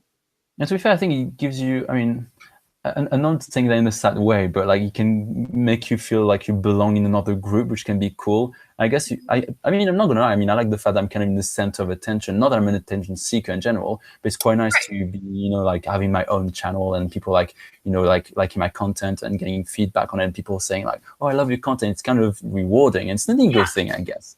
It would be, I mean, I think it's not something that was unhealthy because I don't live for YouTube, but I kind of like to have this aspect. It's something that can be interesting. I don't know if you feel the same or. Yeah, no, I think that's totally natural, and I think anybody who says otherwise is lying, because it does. That's the truth about YouTube. Well, no, but it does. You can't deny that it feels good to be liked or to feel like you belong to something that you enjoy, you know? So if you said like, I don't care how many like likes I get or how many people say nice things on my video, because I love it. Whenever someone says something nice on my video, I'm just like, thank you so much. That is, Yeah. it's so awesome, and it makes you feel really good. So yeah, I agree. Like, and then it is part of your ego, because it does make your ego feel better. Yeah, no, it does. Yeah, and I think if you didn't want that attention, then maybe you wouldn't do YouTube videos. I guess maybe. Yeah, I suppose. Yeah. Or Cassidy. maybe you wouldn't have. There wouldn't be as much of a point to do it. I don't know. Maybe I'm not sure, but I think that definitely plays into it. We were talking last night, and I was like, "Am I crazy because I'm doing YouTube? Like, do you have to be a little bit crazy to do YouTube?" And I think you do, in a sense. Like, because you are putting yourself out there. You're putting yourself in front of people. Not everybody's doing this, so there's probably like a little sense of like, you know, yeah, but like also not to that extreme extent. Like some people are really extreme, and some people live to have that camera in their face, and they do extreme things because they are seeking that attention extremely, versus like I think most of us are just kind of like, it's fun, it's something we enjoy doing, and it is, you know, like, yeah. And I guess these people are not healthy to start with. I mean, mentally, you know, if they need YouTube to feel good about themselves, then it's a bit of an issue, I think. But anyway, I'm not a therapist, so we can talk about this, but that's my opinion. Well, you were going to go into it, so you should. Yeah, when I was 5 or 8 or whatever. Yeah. I'm such a specialist. Oh my god, that's gonna be my second channel, therapy. Oh my god, that'd be hilarious. You're like, yes, tell me about. So you have depression. You're screwed. Just give me horrible advice. Lock yourself in your bedroom. Oh, that was something about like the validation and stuff. Like dislikes. The whole dislike button kind of baffles me, because you can just go through and kind of troll people and give them a dislike. And I don't really know how that helps or hurts you when people give you a thumbs down, but I have videos where I get thumbs down, and I think part of it, I think there's just one person out there doing it, and they just go through and make an attempt to like dislike all of my videos because of like a personal reason or something. But I feel like if you dislike a video, I feel like you should have to say why you disliked it, because if you disliked it because you didn't like the content or something, then let me know so I can improve, you know? Or if you, dislikes and hate comments are good. Yeah, it does mean that people are watching you. Yeah, apparently it means also is good for the algorithm. Apparently, yeah, engagement, as Kel said. So apparently it's a good thing, but I don't know. Yeah, but anyway, carry on. No, I do. I'm not disliking the dislike button for that reason. It's more like my exception. Yeah, well, because I just want to know why. I'm like, what can I do? Or like, or are you just being a dick? Like, tell me. I think, to be fair, I think people dislike, they usually try to just be a dick, and they think it hurts your channel, but actually it doesn't. Oh, maybe. It's good for you, you know. They think they are hurting you, but actually, you know, helping you. So give me all the thumbs down that you can. Yeah. Well, that's funny, because this is different in like. I was like, peace. Yeah. Well, I mean, we don't ever do this. That's it's so like, well. Yeah, but I know what it means. It's better than the middle finger, I guess. Yeah. I love it. Anytime I get a hate, okay, I love that. That's awesome. That's a good way to handle it. When I get a hate comment, what I try to do now is I'm a bit of a troller. So like they'll say something like offensive, and I'm like, oh, what do you mean? I'll just make them write stuff. So I'll answer very short stuff, just to first of all get more comments on the video, and then just waste their time when I don't actually care. I did that with a comment. They were like, oh, but Kevin, that's not really a French name. I was like, oh, what do you mean? It's like, yeah, but I was like, okay, but do you think this then? Blah, blah, blah, blah. Oh, okay. So how about this? And I just make them write comments. I'm such a troll, but it's deserved, I think. Well, yeah, if they're trolling you, why not? Oh my gosh. But I do agree, like as Kel said, like sometimes I would like to know why, but at the same time, I don't really care because I think you could easily fall into the trap of just thinking of, oh, why do they not like my video? What am I doing wrong? Blah blah blah. And I'm just like, to be fair, I've got like subscribers increase every day, so that means there's people that will like my content, that will keep liking it. So surely I'm doing something right. And if there's one person that doesn't like it, then it's like that phrase that says like you can be the juiciest, ripest peach of them all, but there's always someone that doesn't like peaches, and I think that's true. It's such a cheesy quote, but like some people, you're gonna dislike, people are gonna dislike what you do, and I try not to care too much about it. It hasn't affected me so far, anyway. So I don't know how you feel about it. Does that kind of discourage you at all, or? No, not at all.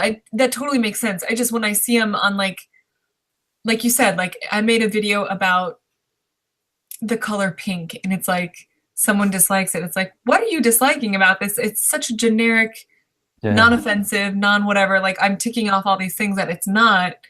So like where you're coming from, but I agree. Someone probably hates the color pink. So. Yeah. But yeah, I mean, I don't know. I know for my my video on weird things about England, which actually it has gone kind of viral because it got like 5,000 views. I don't know how it started really. But anyway, but it got like 10 dislikes. And I'm just like, meh. It's just people that, as I said at the beginning, they don't get the idea that I'm not dissing British culture. Because guys, I live in England. Like, how would I diss English culture if I hated it? Like, France is near. I can literally just go home and not pay a rent. you know, like it's just where people just assume a lot of things, but. Yeah, I mean, some people just don't get the message or what you're trying to convey, I guess. Yeah, and some people are angry. Yeah, and some people just are angry, and they just use you as your punching bag. They're like, oh, that's I'm gonna dislike this, and they think they're gonna hurt you because they feel bad, and actually you don't give two Fs about it, really. Yeah. Like your life goes on. Whatever. Yeah, that's so true. Back to Kel's question: are we gonna do YouTube forever? Yeah, I almost forgot the question. I don't know. I kind of think about like how long I see myself on YouTube, and I kind of think yes, because I keep getting subscribers, so it motivates me to carry on. Because if I've got one subscriber, let's say every day or every 2 days, that means I will get more and more and more. So that means I'm doing something good. Therefore, that motivates me. And whenever people say, "Oh, I like your videos," or like this and that, like it just motivates me. So I'm like, why not? If I keep getting let's call it success on YouTube. Yeah. I think so. Why not? Unless at some point it clashes with my life for some reason. But for now, I'd like to carry on for a bit. Yeah, I like it. What about you, girl? I agree. I do like an American accent. Girl. Yeah, that was a good American accent. Yeah, I agree. I think that this is, if I can keep creating, being creative in this aspect, it's something that I would like to do, and I would like to eventually make it like my full-time thing. Like if we move to Japan, I have plans for that. If we stay here, I have no plans, but like I'll figure it out type of thing. But it is something that I would like to continue on with. And I'm hoping, like with our tech channel too, I'm hoping that will become better. Yeah. I'm the same. I mean, I don't know if I will like to be full-time. I don't know. I imagine that if you only do YouTube, it can become quite lonely in the sense that you work from home. I mean, I don't know, maybe for other people it might not be an issue, but it's something I kind of think in the back of my mind. But I would definitely like to be at least part-time or get some money off YouTube, not because I'm greedy or I just want money, but because sorry? I said it's just helpful in life. Oh, yeah, it does help for sure, yeah. But it'd be nice to have some income based on something that you like, and it just gives a bit of change in your life. So I would definitely like to do it part-time, and kind of because I can I like languages and that kind of stuff. So I think YouTube can help me to do languages in another way. So it opens doors, I think, YouTube. So I think that's why it's great. Yeah, very true. Yeah. So would you actually like to be part-time or full-time? Have you thought about it? I think full-time would be ideal, but coming up with content and coming up with stuff for that long, I think would be hard. I mean, I look at other people and what they're doing. And it's it seems like some people have been able to be successful with not doing extreme things, but then it's like I look at other people and just like the amount of money they had to spend on that video, it's like, oh my God, that's crazy. Like I'm flying first class to wherever, and unless you're getting sponsored or unless you're getting it comped or something, like that's a lot of money for a YouTube video. If you're not with, yeah, for sure. Exactly, yeah. And then you hope it pays off eventually. Oh my gosh. I'm trolling on the chat. You are? I'm trying to look. I missed out something, sorry. Oh, I can't see, my screen is all messed up. But I have to pee again. I had Did you see how much water I've been drinking? How much wine? Water. Water. This is definitely wine. I think Elizabeth, in fact, is drunk right now. I don't know if you guys get that, but whenever I drink too much, I tend to go to the bathroom like every 10 minutes, and that's what she's doing right now. I'm just trolling her. But yeah, I think, YouTube, I think the difficult thing about YouTube is that like you have to invest a lot of money, I guess, into your gear, and then like, eventually you hope that it will bring you money and then, it will pay off. But I know for now, that's, I guess, what limits me is to not have the gear that I wish I had. Actually, speaking of gear, like, Kel, I'm quite curious, like, how did you fund your gear? Like, did you just use your own money? Did you just happen to have gear for whatever reason? Because I actually wondered if you were not in cinema or doing cinema things, because your editing sometimes kind of looks cinema-ish. So yeah, I was asking Kel if how he got his gear, basically. Oh, asking about the gear. Did he respond yet? No, he hasn't responded. Oh yeah, I guess in 2 minutes. Oh yeah, true. Yeah, gear it's annoying because when you're first starting out, depending on where you're at in life, you might not have the budget to do big cameras and fancy lenses. And he said he bought it himself. Okay. How did you fund it? If that's not a personal question, I'm curious. Maybe that might help me. Sorry, I'm going to eat as well. Me too. Oh my God, I feel like I should eat something too. What's wrong? Do you have chocolate? No, it's almonds. I'm so big. Oh my God. Look at you being healthy. I love nuts. And do you? Hashtag not what I meant. Not what I meant. Oh my gosh, I feel like I should get a cheese stick. I'll be right back. Kel, answer the question. Go on, Kel, waiting. So I'm just gonna have a snack break from it.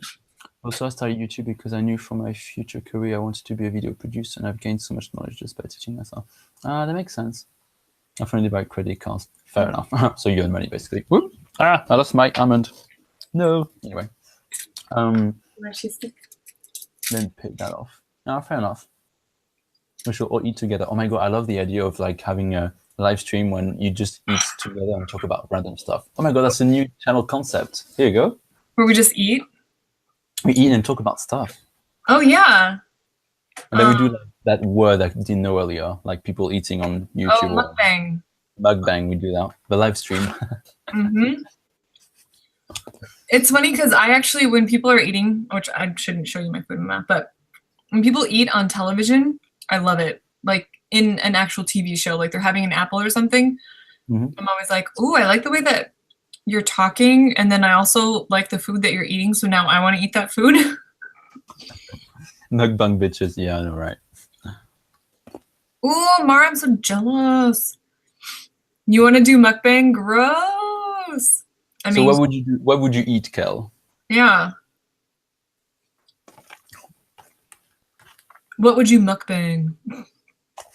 I kind of did it on my first vlog in Japan when I was eating like sushis. Oh my God, just thinking about Japanese food just makes me want to go to Japan so badly. Oh. The food is the best. Oh my God. Like I've tried so many sushis and like ramen here in Europe, well, in England, and like the flavor is just so much more bland. It's crazy. And I sound very like pretentious pedantic, I guess, when I talk to other people about it because they haven't been to Japan. But I'm like, the food is so much better than and they're like, come on, Kevin, like shut up, it's fine. Stop bragging. But it's so true though, you know that, right? Yeah, so good. Pizza. Did you just say Hitler? I said pizza, sorry. Oh, That'd be awkward. really weird just thing to like throw out. I haven't tried pizzas in Japan actually. There's so many things I didn't try. I wanted to try also French food in Japan, but I think it's expensive.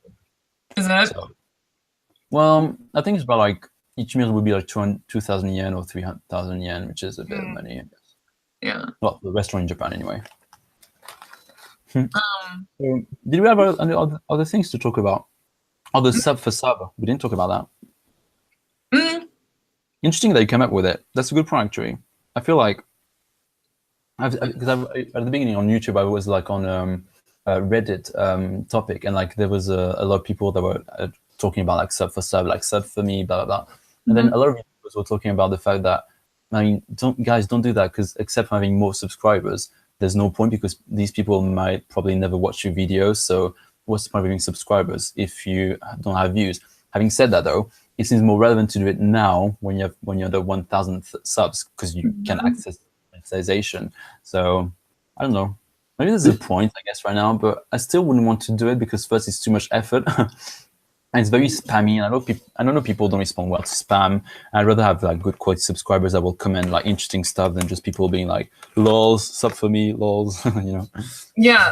Well, I guess I did it for most of the people watching right now. I'm like, hey, sub back. But We did that as well. yeah, I feel like it depends, because I do have some people who are like, yeah, they say some kind of like weird salesy pitch thing. And then, so on YouTube, you can hide whether or not it shows that you've subscribed to somebody. And so I often, like, I don't know if these people actually have that feature set up. I do. So if I subscribe to you, you're probably not going to see it. But if I tell you I subscribe to you, I subscribe to you. Yeah, I made a point of showing it, so I know you can hide it. Yeah. Yeah.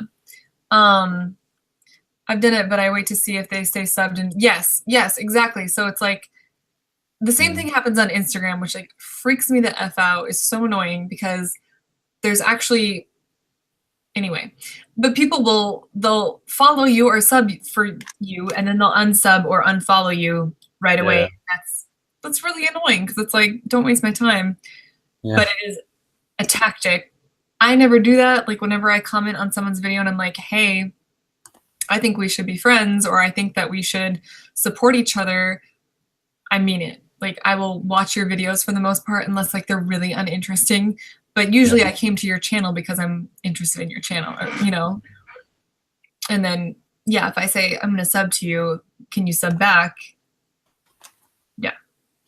I agree. I think I do the same. Like, I don't do sub for sub, but I will like approach channels like giving a, like, you know, I watch the video properly, and I react to like a point. So I'll write like a proper comment, like not just like, hey, let's have a look, go have a look at my channel. But I try to like send something genuine. I try not to make it too obvious that I'd like them to check out my channel. So sometimes they won't, you know, whatever. But I'm like, oh, like it's very interesting, and it's something similar. Like the other day on one of my videos, like it was quite interesting, and I agree with you that on that and this and that, blah blah blah. Yeah. So, like I try to genuine comments. Sometimes it works. In fact, you can even bring other people in. You know, the people that watch the comments. So I think it's a more interesting way to do it, because people that will subscribe, they will usually like your content. So it's smarter than sub for sub, because it will give you potentially more views, I think. Yeah, that's true. That's smart. I literally don't say sub for sub, because that sounds so tacky. You know? As well. It's Yeah. like, content's so bad that you have to do that. You know, it's not seen as a good thing, is it?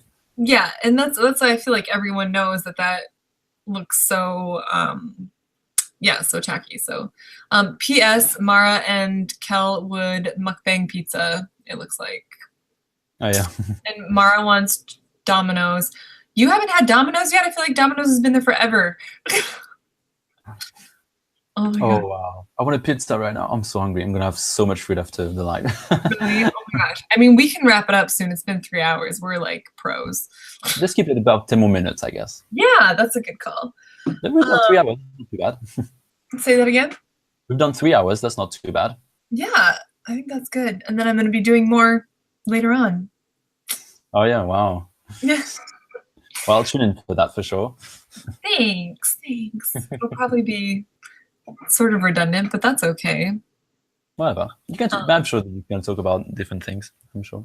Yeah, that's But, yeah, but yeah, I think it's definitely more interesting. I mean, I'll be more happy for someone to comment on my channel and be like, "Oh, I like this, blah, blah, blah, blah," and I'm obviously know they're trying to promote their channel. But if they do it in this way that's subtle and they actually subscribe to my channel potentially, and they show that they've watched the video, then I actually usually go check the channel. Like, I think it's important, that's how you discover new people. And I think as a YouTuber in your niche, you shouldn't be close-minded to people. You should actually be like, oh, it's interesting, we share the same thing, comment, supporting each other. You were talking about this earlier, and I think I do agree with that, in general. Yeah, I agree. What? No, I'm just saying we've all been there. Yeah, and I mean, like I said, like I don't know which of us like said hi to each other first or whatever, but I know for sure Mara, I was like, hey girl, we should support each other.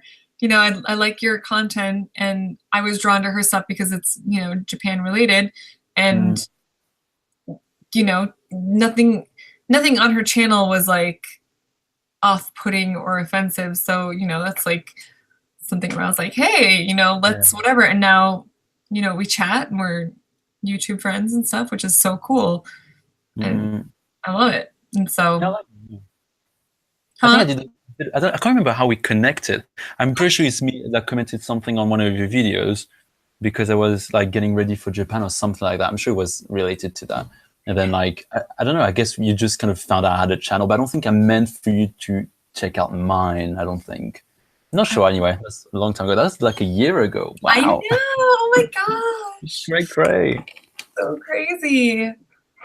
Wasn't it? I'll work on that. Wait, what did you say? I don't know. It wasn't. Oh, you're going to work on being offensive. I get it. I'll work on that. Love it. Just make your channel offensive. Yes. I'm sorry. My chair is so squeaky. I'm like, Mine is squeaky as well. Can you hear my chair squeaking? Okay, that's what I'm doing. It just looks really weird. Yeah, should maybe not. That's when you know it's time to stop the live stream, when you're just doing that with your chair and drinking wine at the same time. It's water, I swear. Oh, I don't know, like it's not related to kind of related to what you said so far, but there's something that was really weird about like J vloggers and stuff is, I don't know if I think I told you about this. There's like a forum about like other J vloggers, which is basically about bitching about them. So it's called like something Pretty Little Liars, or something like no, this is a TV show, but something like that. I don't know if someone maybe knows about it, but basically like it's a forum dedicated to just bitching about other people. What did you say? I did a search. I don't know. It was something nice. Aw, so cute. And yes, there's like this forum dedicated to literally just trash other people. Like about Canadian San, I told you about her, didn't I? Yes. Like there's quite a lot of controversy around her, but right now, but even before, like anyway.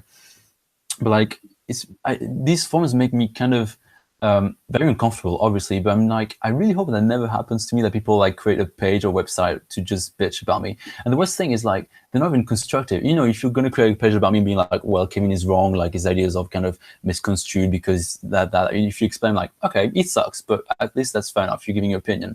But it's just like the content, the kind of thing they talk about is like, oh, like she married her husband, but I'm sure like he ditched her because she's such a bitch. Like this very personal stuff. I'm like, guys, like, don't talk about something a YouTuber doesn't mention in his channel. If I'm talking about languages, you can talk about languages negatively about me if you want, but don't talk about my personal life if it's not something I'm sharing on my channel. That is really weird that some people do that, isn't it? Yes. I feel like same with celebrities and stuff. It's like, stay out of their personal lives. It's not something that I need to know about unless, there's that whole like Me Too moment, or like you like to say, that to me moment. Not me.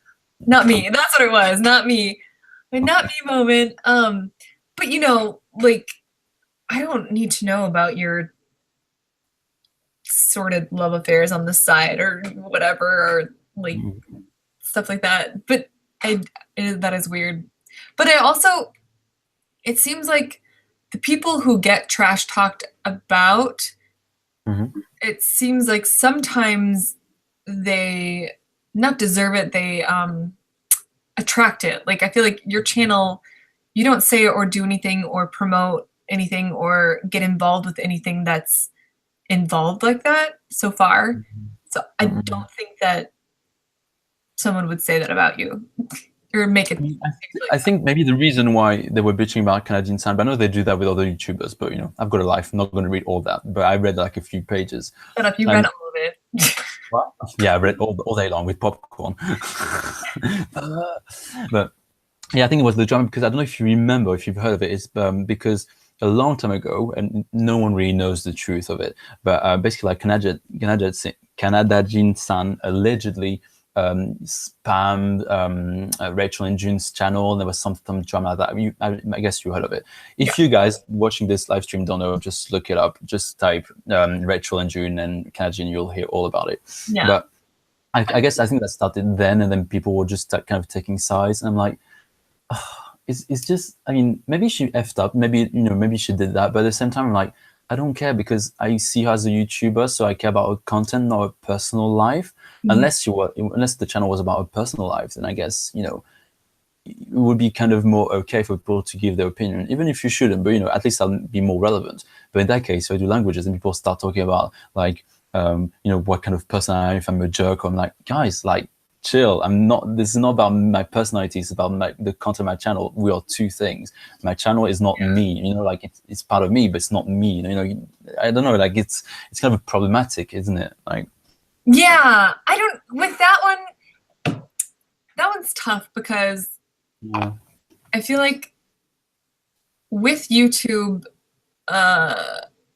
more so than with like celebrities and stuff, people, because there is that interaction or the possibility for interaction, people get attached and maybe they defend you, and so maybe they also feel offended when someone else offends like their person, you know. Like if I was a huge Rachel and June fan and I found out that Canada June did that stuff and was like super snaky and underhanded, I'm not about to go create a forum about her or like talk trash about her or whatever, but I would no longer support her channel because I, as a person, wouldn't want to support someone who I felt like is not a nice person. Oh, yeah, for sure. Yeah. But I guess not supporting and actually insulting and trashing is obviously, you know, it's quite different, isn't it? I mean, I don't know. I guess personally, like, I don't know. I think, especially now that I'm a YouTuber, I wouldn't go around just insulting people because that can backfire. You know, like big YouTubers that insult each other, it's just drama and it doesn't really look good or classy. Yeah. I wouldn't go down that route anyway, but I don't know. I think as a person, I don't really get involved with that things because I don't know, I value my life and I don't care about other people's life. I will watch videos about drama, don't get me wrong, but I won't like go around trashing people and be like, oh, you're such a jerk, blah, blah. I'm just like, I find it ridiculous, to be honest. Like, yeah, like you don't want to get involved, but yeah, if you're not supporting each other, like just don't support them, just leave them alone. Like they don't need you, you're nothing to them. Like you're not relevant, you know, like why are you bothering, you know, being rude? And I don't know, I think these people just get some gratification out of it, but I'm not sure how and why. It's a bit, loving. It's like all the people who do trolling and stuff too, you know, like the one guy who commented on my thing and then I know you had some bad comments. It's like, who knows why people get their jollies doing that? People also get their jollies like looking at dead things. Like people are weird. I guess it's kinkiness, I guess, yeah. Yeah, and when you put yourself out here on YouTube, you're putting yourself in the public for everyone to scrutinize, to, you know, like for you to be involved and interact with all types of people. So that's, I guess, part of the game. I wish people wouldn't do that, but for me, it was kind of hard to believe that Canadian Sun, and I'm trying to be objective because I don't particularly follow her anymore that much, but I kind of find it hard to believe that she would do everything to trash Rachel considering that she's a big YouTuber, and there would be backlash from it. So I don't know. I mean, I guess no one will ever know. Maybe she did it. That's possible, but it's kind of like, I don't know. I don't see a YouTuber doing that. You know, it's a bit. I don't know. Maybe it's lack of judgment. I don't know, but yeah, I don't. this made me think a lot about like how much you put on online in terms of your private life, because obviously like all these people know she was married and she got divorced and all that information. I'm like, I wouldn't like, one of the reasons probably I wouldn't want to give too much information about my personal life on YouTube is that I don't want people to use that against me. Like, I know like it was quite sad. I think I told you about that a while ago, but she did a live stream where basically she had to quit a job because people kept harassing her at a job, or like they called the boss and stuff. Like, wow, this YouTube going wrong. Like, yeah, I'm like, can you imagine like you quitting a job because of that? Like that can really make you depressed, to be honest. Yeah, that is something that I do I worry about, because like I don't want to put too much information out there, and like people have so much access to stuff, and it's like they can become, you know, if the wrong person sees you, they can become aggressive or creepy or like go way too far. So like with her, that's super inappropriate for people to be calling her work or to get involved with her personal life at all. Like if they want to say some kind of comment on her YouTube channel and say like, I don't like you, whatever, that happens. But like to show up at places, to follow people, to stalk people, to like try to find out where they live, to find out where they work, and to harass them on a personal side of it, like outside of YouTube, that's really messed up. Yeah, very messed up. But that's why it's important to be careful, because like sometimes people that will really watch all your videos, they can put 2 and 2 together and like figure out like some stuff, like I don't know, or something like the other day that happened. There's a YouTube that I follow, it's Car Adventures. I don't know if you I put it on one of my videos, and like by mistake you showed us, she was talking about Jet and going to some kind of some kind of fair where people like, you know, they want to hire you, whatever. Oh, job fair. Yeah, job fair, yeah. And they like, she showed a CV and like she left a number on there. So I commented like, you should consider hiding this because that's very like, that's your private life. And I don't think she realized. I was like, that's a big mistake to do that, because literally, I mean, she does have loads of subscribers, but people could call her. Like, if I want to, I can call her right now. So can you imagine? Like, yeah, be careful with that. So yeah. It can go wrong sometimes in YouTube, so it's important to be careful with that. Yeah, I did another J-logger said that I think it was like an interview, it was like Charla and I forget the guy, they were doing it at the YouTube space, but he was saying that one of his first rookie mistakes was he showed like the outside of his apartment, his actual apartment, and then like some of the surface streets, like where he was, and people were like, dude, you live right here. I know exactly where you live. And thankfully, a lot of the people weren't creepy. And also, I hate to say like the sexism on YouTube, but it's like, if you're a guy, I think a lot less creepy stalkery things happen to you. That's true. Yeah, versus like the girls. So many girls I watched in Japan have done these videos about people stalking them. And I'm like, oh, that's creepy. I'm like, why? But even on, I can't remember the name, it's Strawberry Mochi, I think. So like she did videos with Kel at some point, didn't she? Oh, yeah.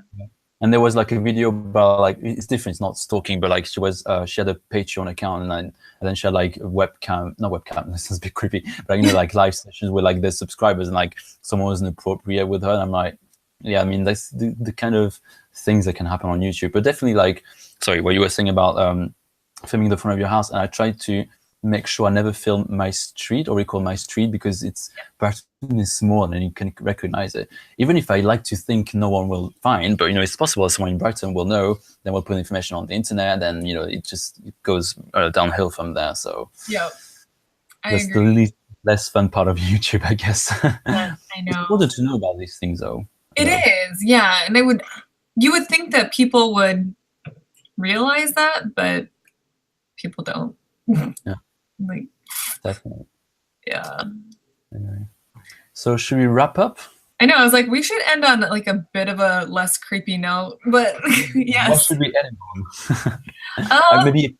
if people have still any questions, we can still ask for a couple of minutes. We can still answer for a couple of minutes. Last call for questions. I think it's you and I watching ourselves, Cassidy and Mara and Kel. Maybe it's fine. I don't mind. I mean, it was still fun for me to do that. So Yeah. I don't mind. We had there was 10 people at one point, which is cool. And then I mean, we're 6 now. Yeah, and then the creepy Hitler guy. I mean, he was weird. I miss him. Well, we got some likes. Yeah, the Hitler guy, weird. Mara says I'm fine. You're awesome, Mara. The next time, it'd be nice if we can try. Well, if we do that again, because I'd like to. It'd be nice if we can work out how to also have it on my channel. That would give us more people to see. We could just do it on your channel next time. No, I think we can do both. I think what we should have done is to open 2 events at the same time, and we'd be on the same one. Can we do that? I think so. I think did we not do that last time? Because I'm pretty sure we recorded 2 lives at the same time. Did we? Maybe that'll be for next time. Oh my gosh. So we can end on maybe story time. Kevin and I sat here for an hour and a half trying to figure out how to do this combined live stream. And yeah. I had Google, or I YouTubed it in this one program that you can download. Guess how much this program cost? Just guess. I'm not going to wait 2 minutes. Just guess. It was $600 for this program. And I was like, oh my gosh, that's ridiculous. None of these people that I've seen doing this combination thing are spending $600. Yeah. So Cassidy, and you had reached out to someone, but they didn't get back to you. But they did actually, but too late. Oh, she did? It was too late? Yeah. Well, she got back to me 3 days ago, but it's fine. Figured it out. Well, that was nice at least, I guess. Yeah, that was nice. So yeah, Cassidy watches these film guys, and I happened to Instagram them and was like, I feel really dumb, but how do you guys do your live stream? And they're literally like, just go to Google Hangouts. It was there in front of our eyes all along. The whole time. That was so easy as well. So if you Skyping, that's how simple it is. Yes. Yep. The live That's how we thing learn. scares me. I'm not fluent in software. Well, clearly neither are we. And yeah, it was so simple. It's actually very simple. Yeah. I feel just dumb. go on Google Hangouts. That's it. Yeah. That's the secret. Yep. Apparently the screen just changes or switches. So easy. I know. It's amazing. Well, yeah. So next time, let's see if we can figure that out. I feel like my brain was. I'm thinking about something. We've been on for 3.5 hours, and there's only 2 hours showing. Is that true? Really? Well, not that it matters, but the video just goes as far back as 2 hours. Maybe there's a limit. Ah, well. I think it's a limit of 8 hours. Or maybe that's how much you can go back on while it's live, but then later on they'll have the entire video, I guess. Anyway. I wonder. That's true, yeah. So, what do you think, Kevin? We got 5 more hours. What should we talk about? No, oh my God. I'm going to go to bed again. Are you going to bed now? I think I'll nap. Maybe. We'll see. I don't know. Cassidy was really hungry too, so we shared a cheese stick. Oh my God, I need to eat as well. I'm going to have a potato salad. A potato salad? Aren't we vlogging right now? Just talking about useless crap. What are you going to eat? It's so interesting. Oh my God, I want to know everything about it. I love it. Oh my God, yeah. I'll be anyway. Yes. Sorry. I guess we can call it a day. That was nice to do the live stream. I hope people are still watching us, but thank you guys for joining. Yeah, thanks so much. Mara, I'm going to be on, it's going to be tomorrow for your time, 9 a.m. with Natalie. So. What about for my time? For your, do you want me to get that piece of paper out? Where is that piece of paper? I was dead when you showed me this. She wrote out all the hours. So funny. It's so confused. My mind, it would not. What time will be for you? Because I just need to add 8 hours to your time. Yeah, so for me, it'll be 4:30. Oh, it's 12:30 for me. I might join the beginning, maybe. Mabes. Yeah, Mibs. Mibs. Do you have to work tomorrow? Yeah, I'm working tomorrow late, so I guess I can maybe join a bit later. Oh. Mabes. Okay. Anyway, so let's call it a day. It was so nice to talk to you, Elizabeth, and to interact with everyone. Yeah. much fun. Thank you for everyone for joining, and thank you, Kevin, for being awesome doing this. It was so much fun. And I don't even try. Yeah, you don't. No, It's no, effortless. yeah, everyone can. Also, Mara will join you, I think. Yay. See Yeah. All right. you later. Okay. Bye, guys. Bye, Kevin. Bye, everyone. Love you. Love you. No, I'm Love joking. you guys. Love you so much. Like you're my boyfriends and girlfriends. Every one of you. Like you're my own children. All right. And Thanks, on that Cal. note, let's go. Okay. And click. Go. Bye. Bye. Bye. Bye. Bye. Bye.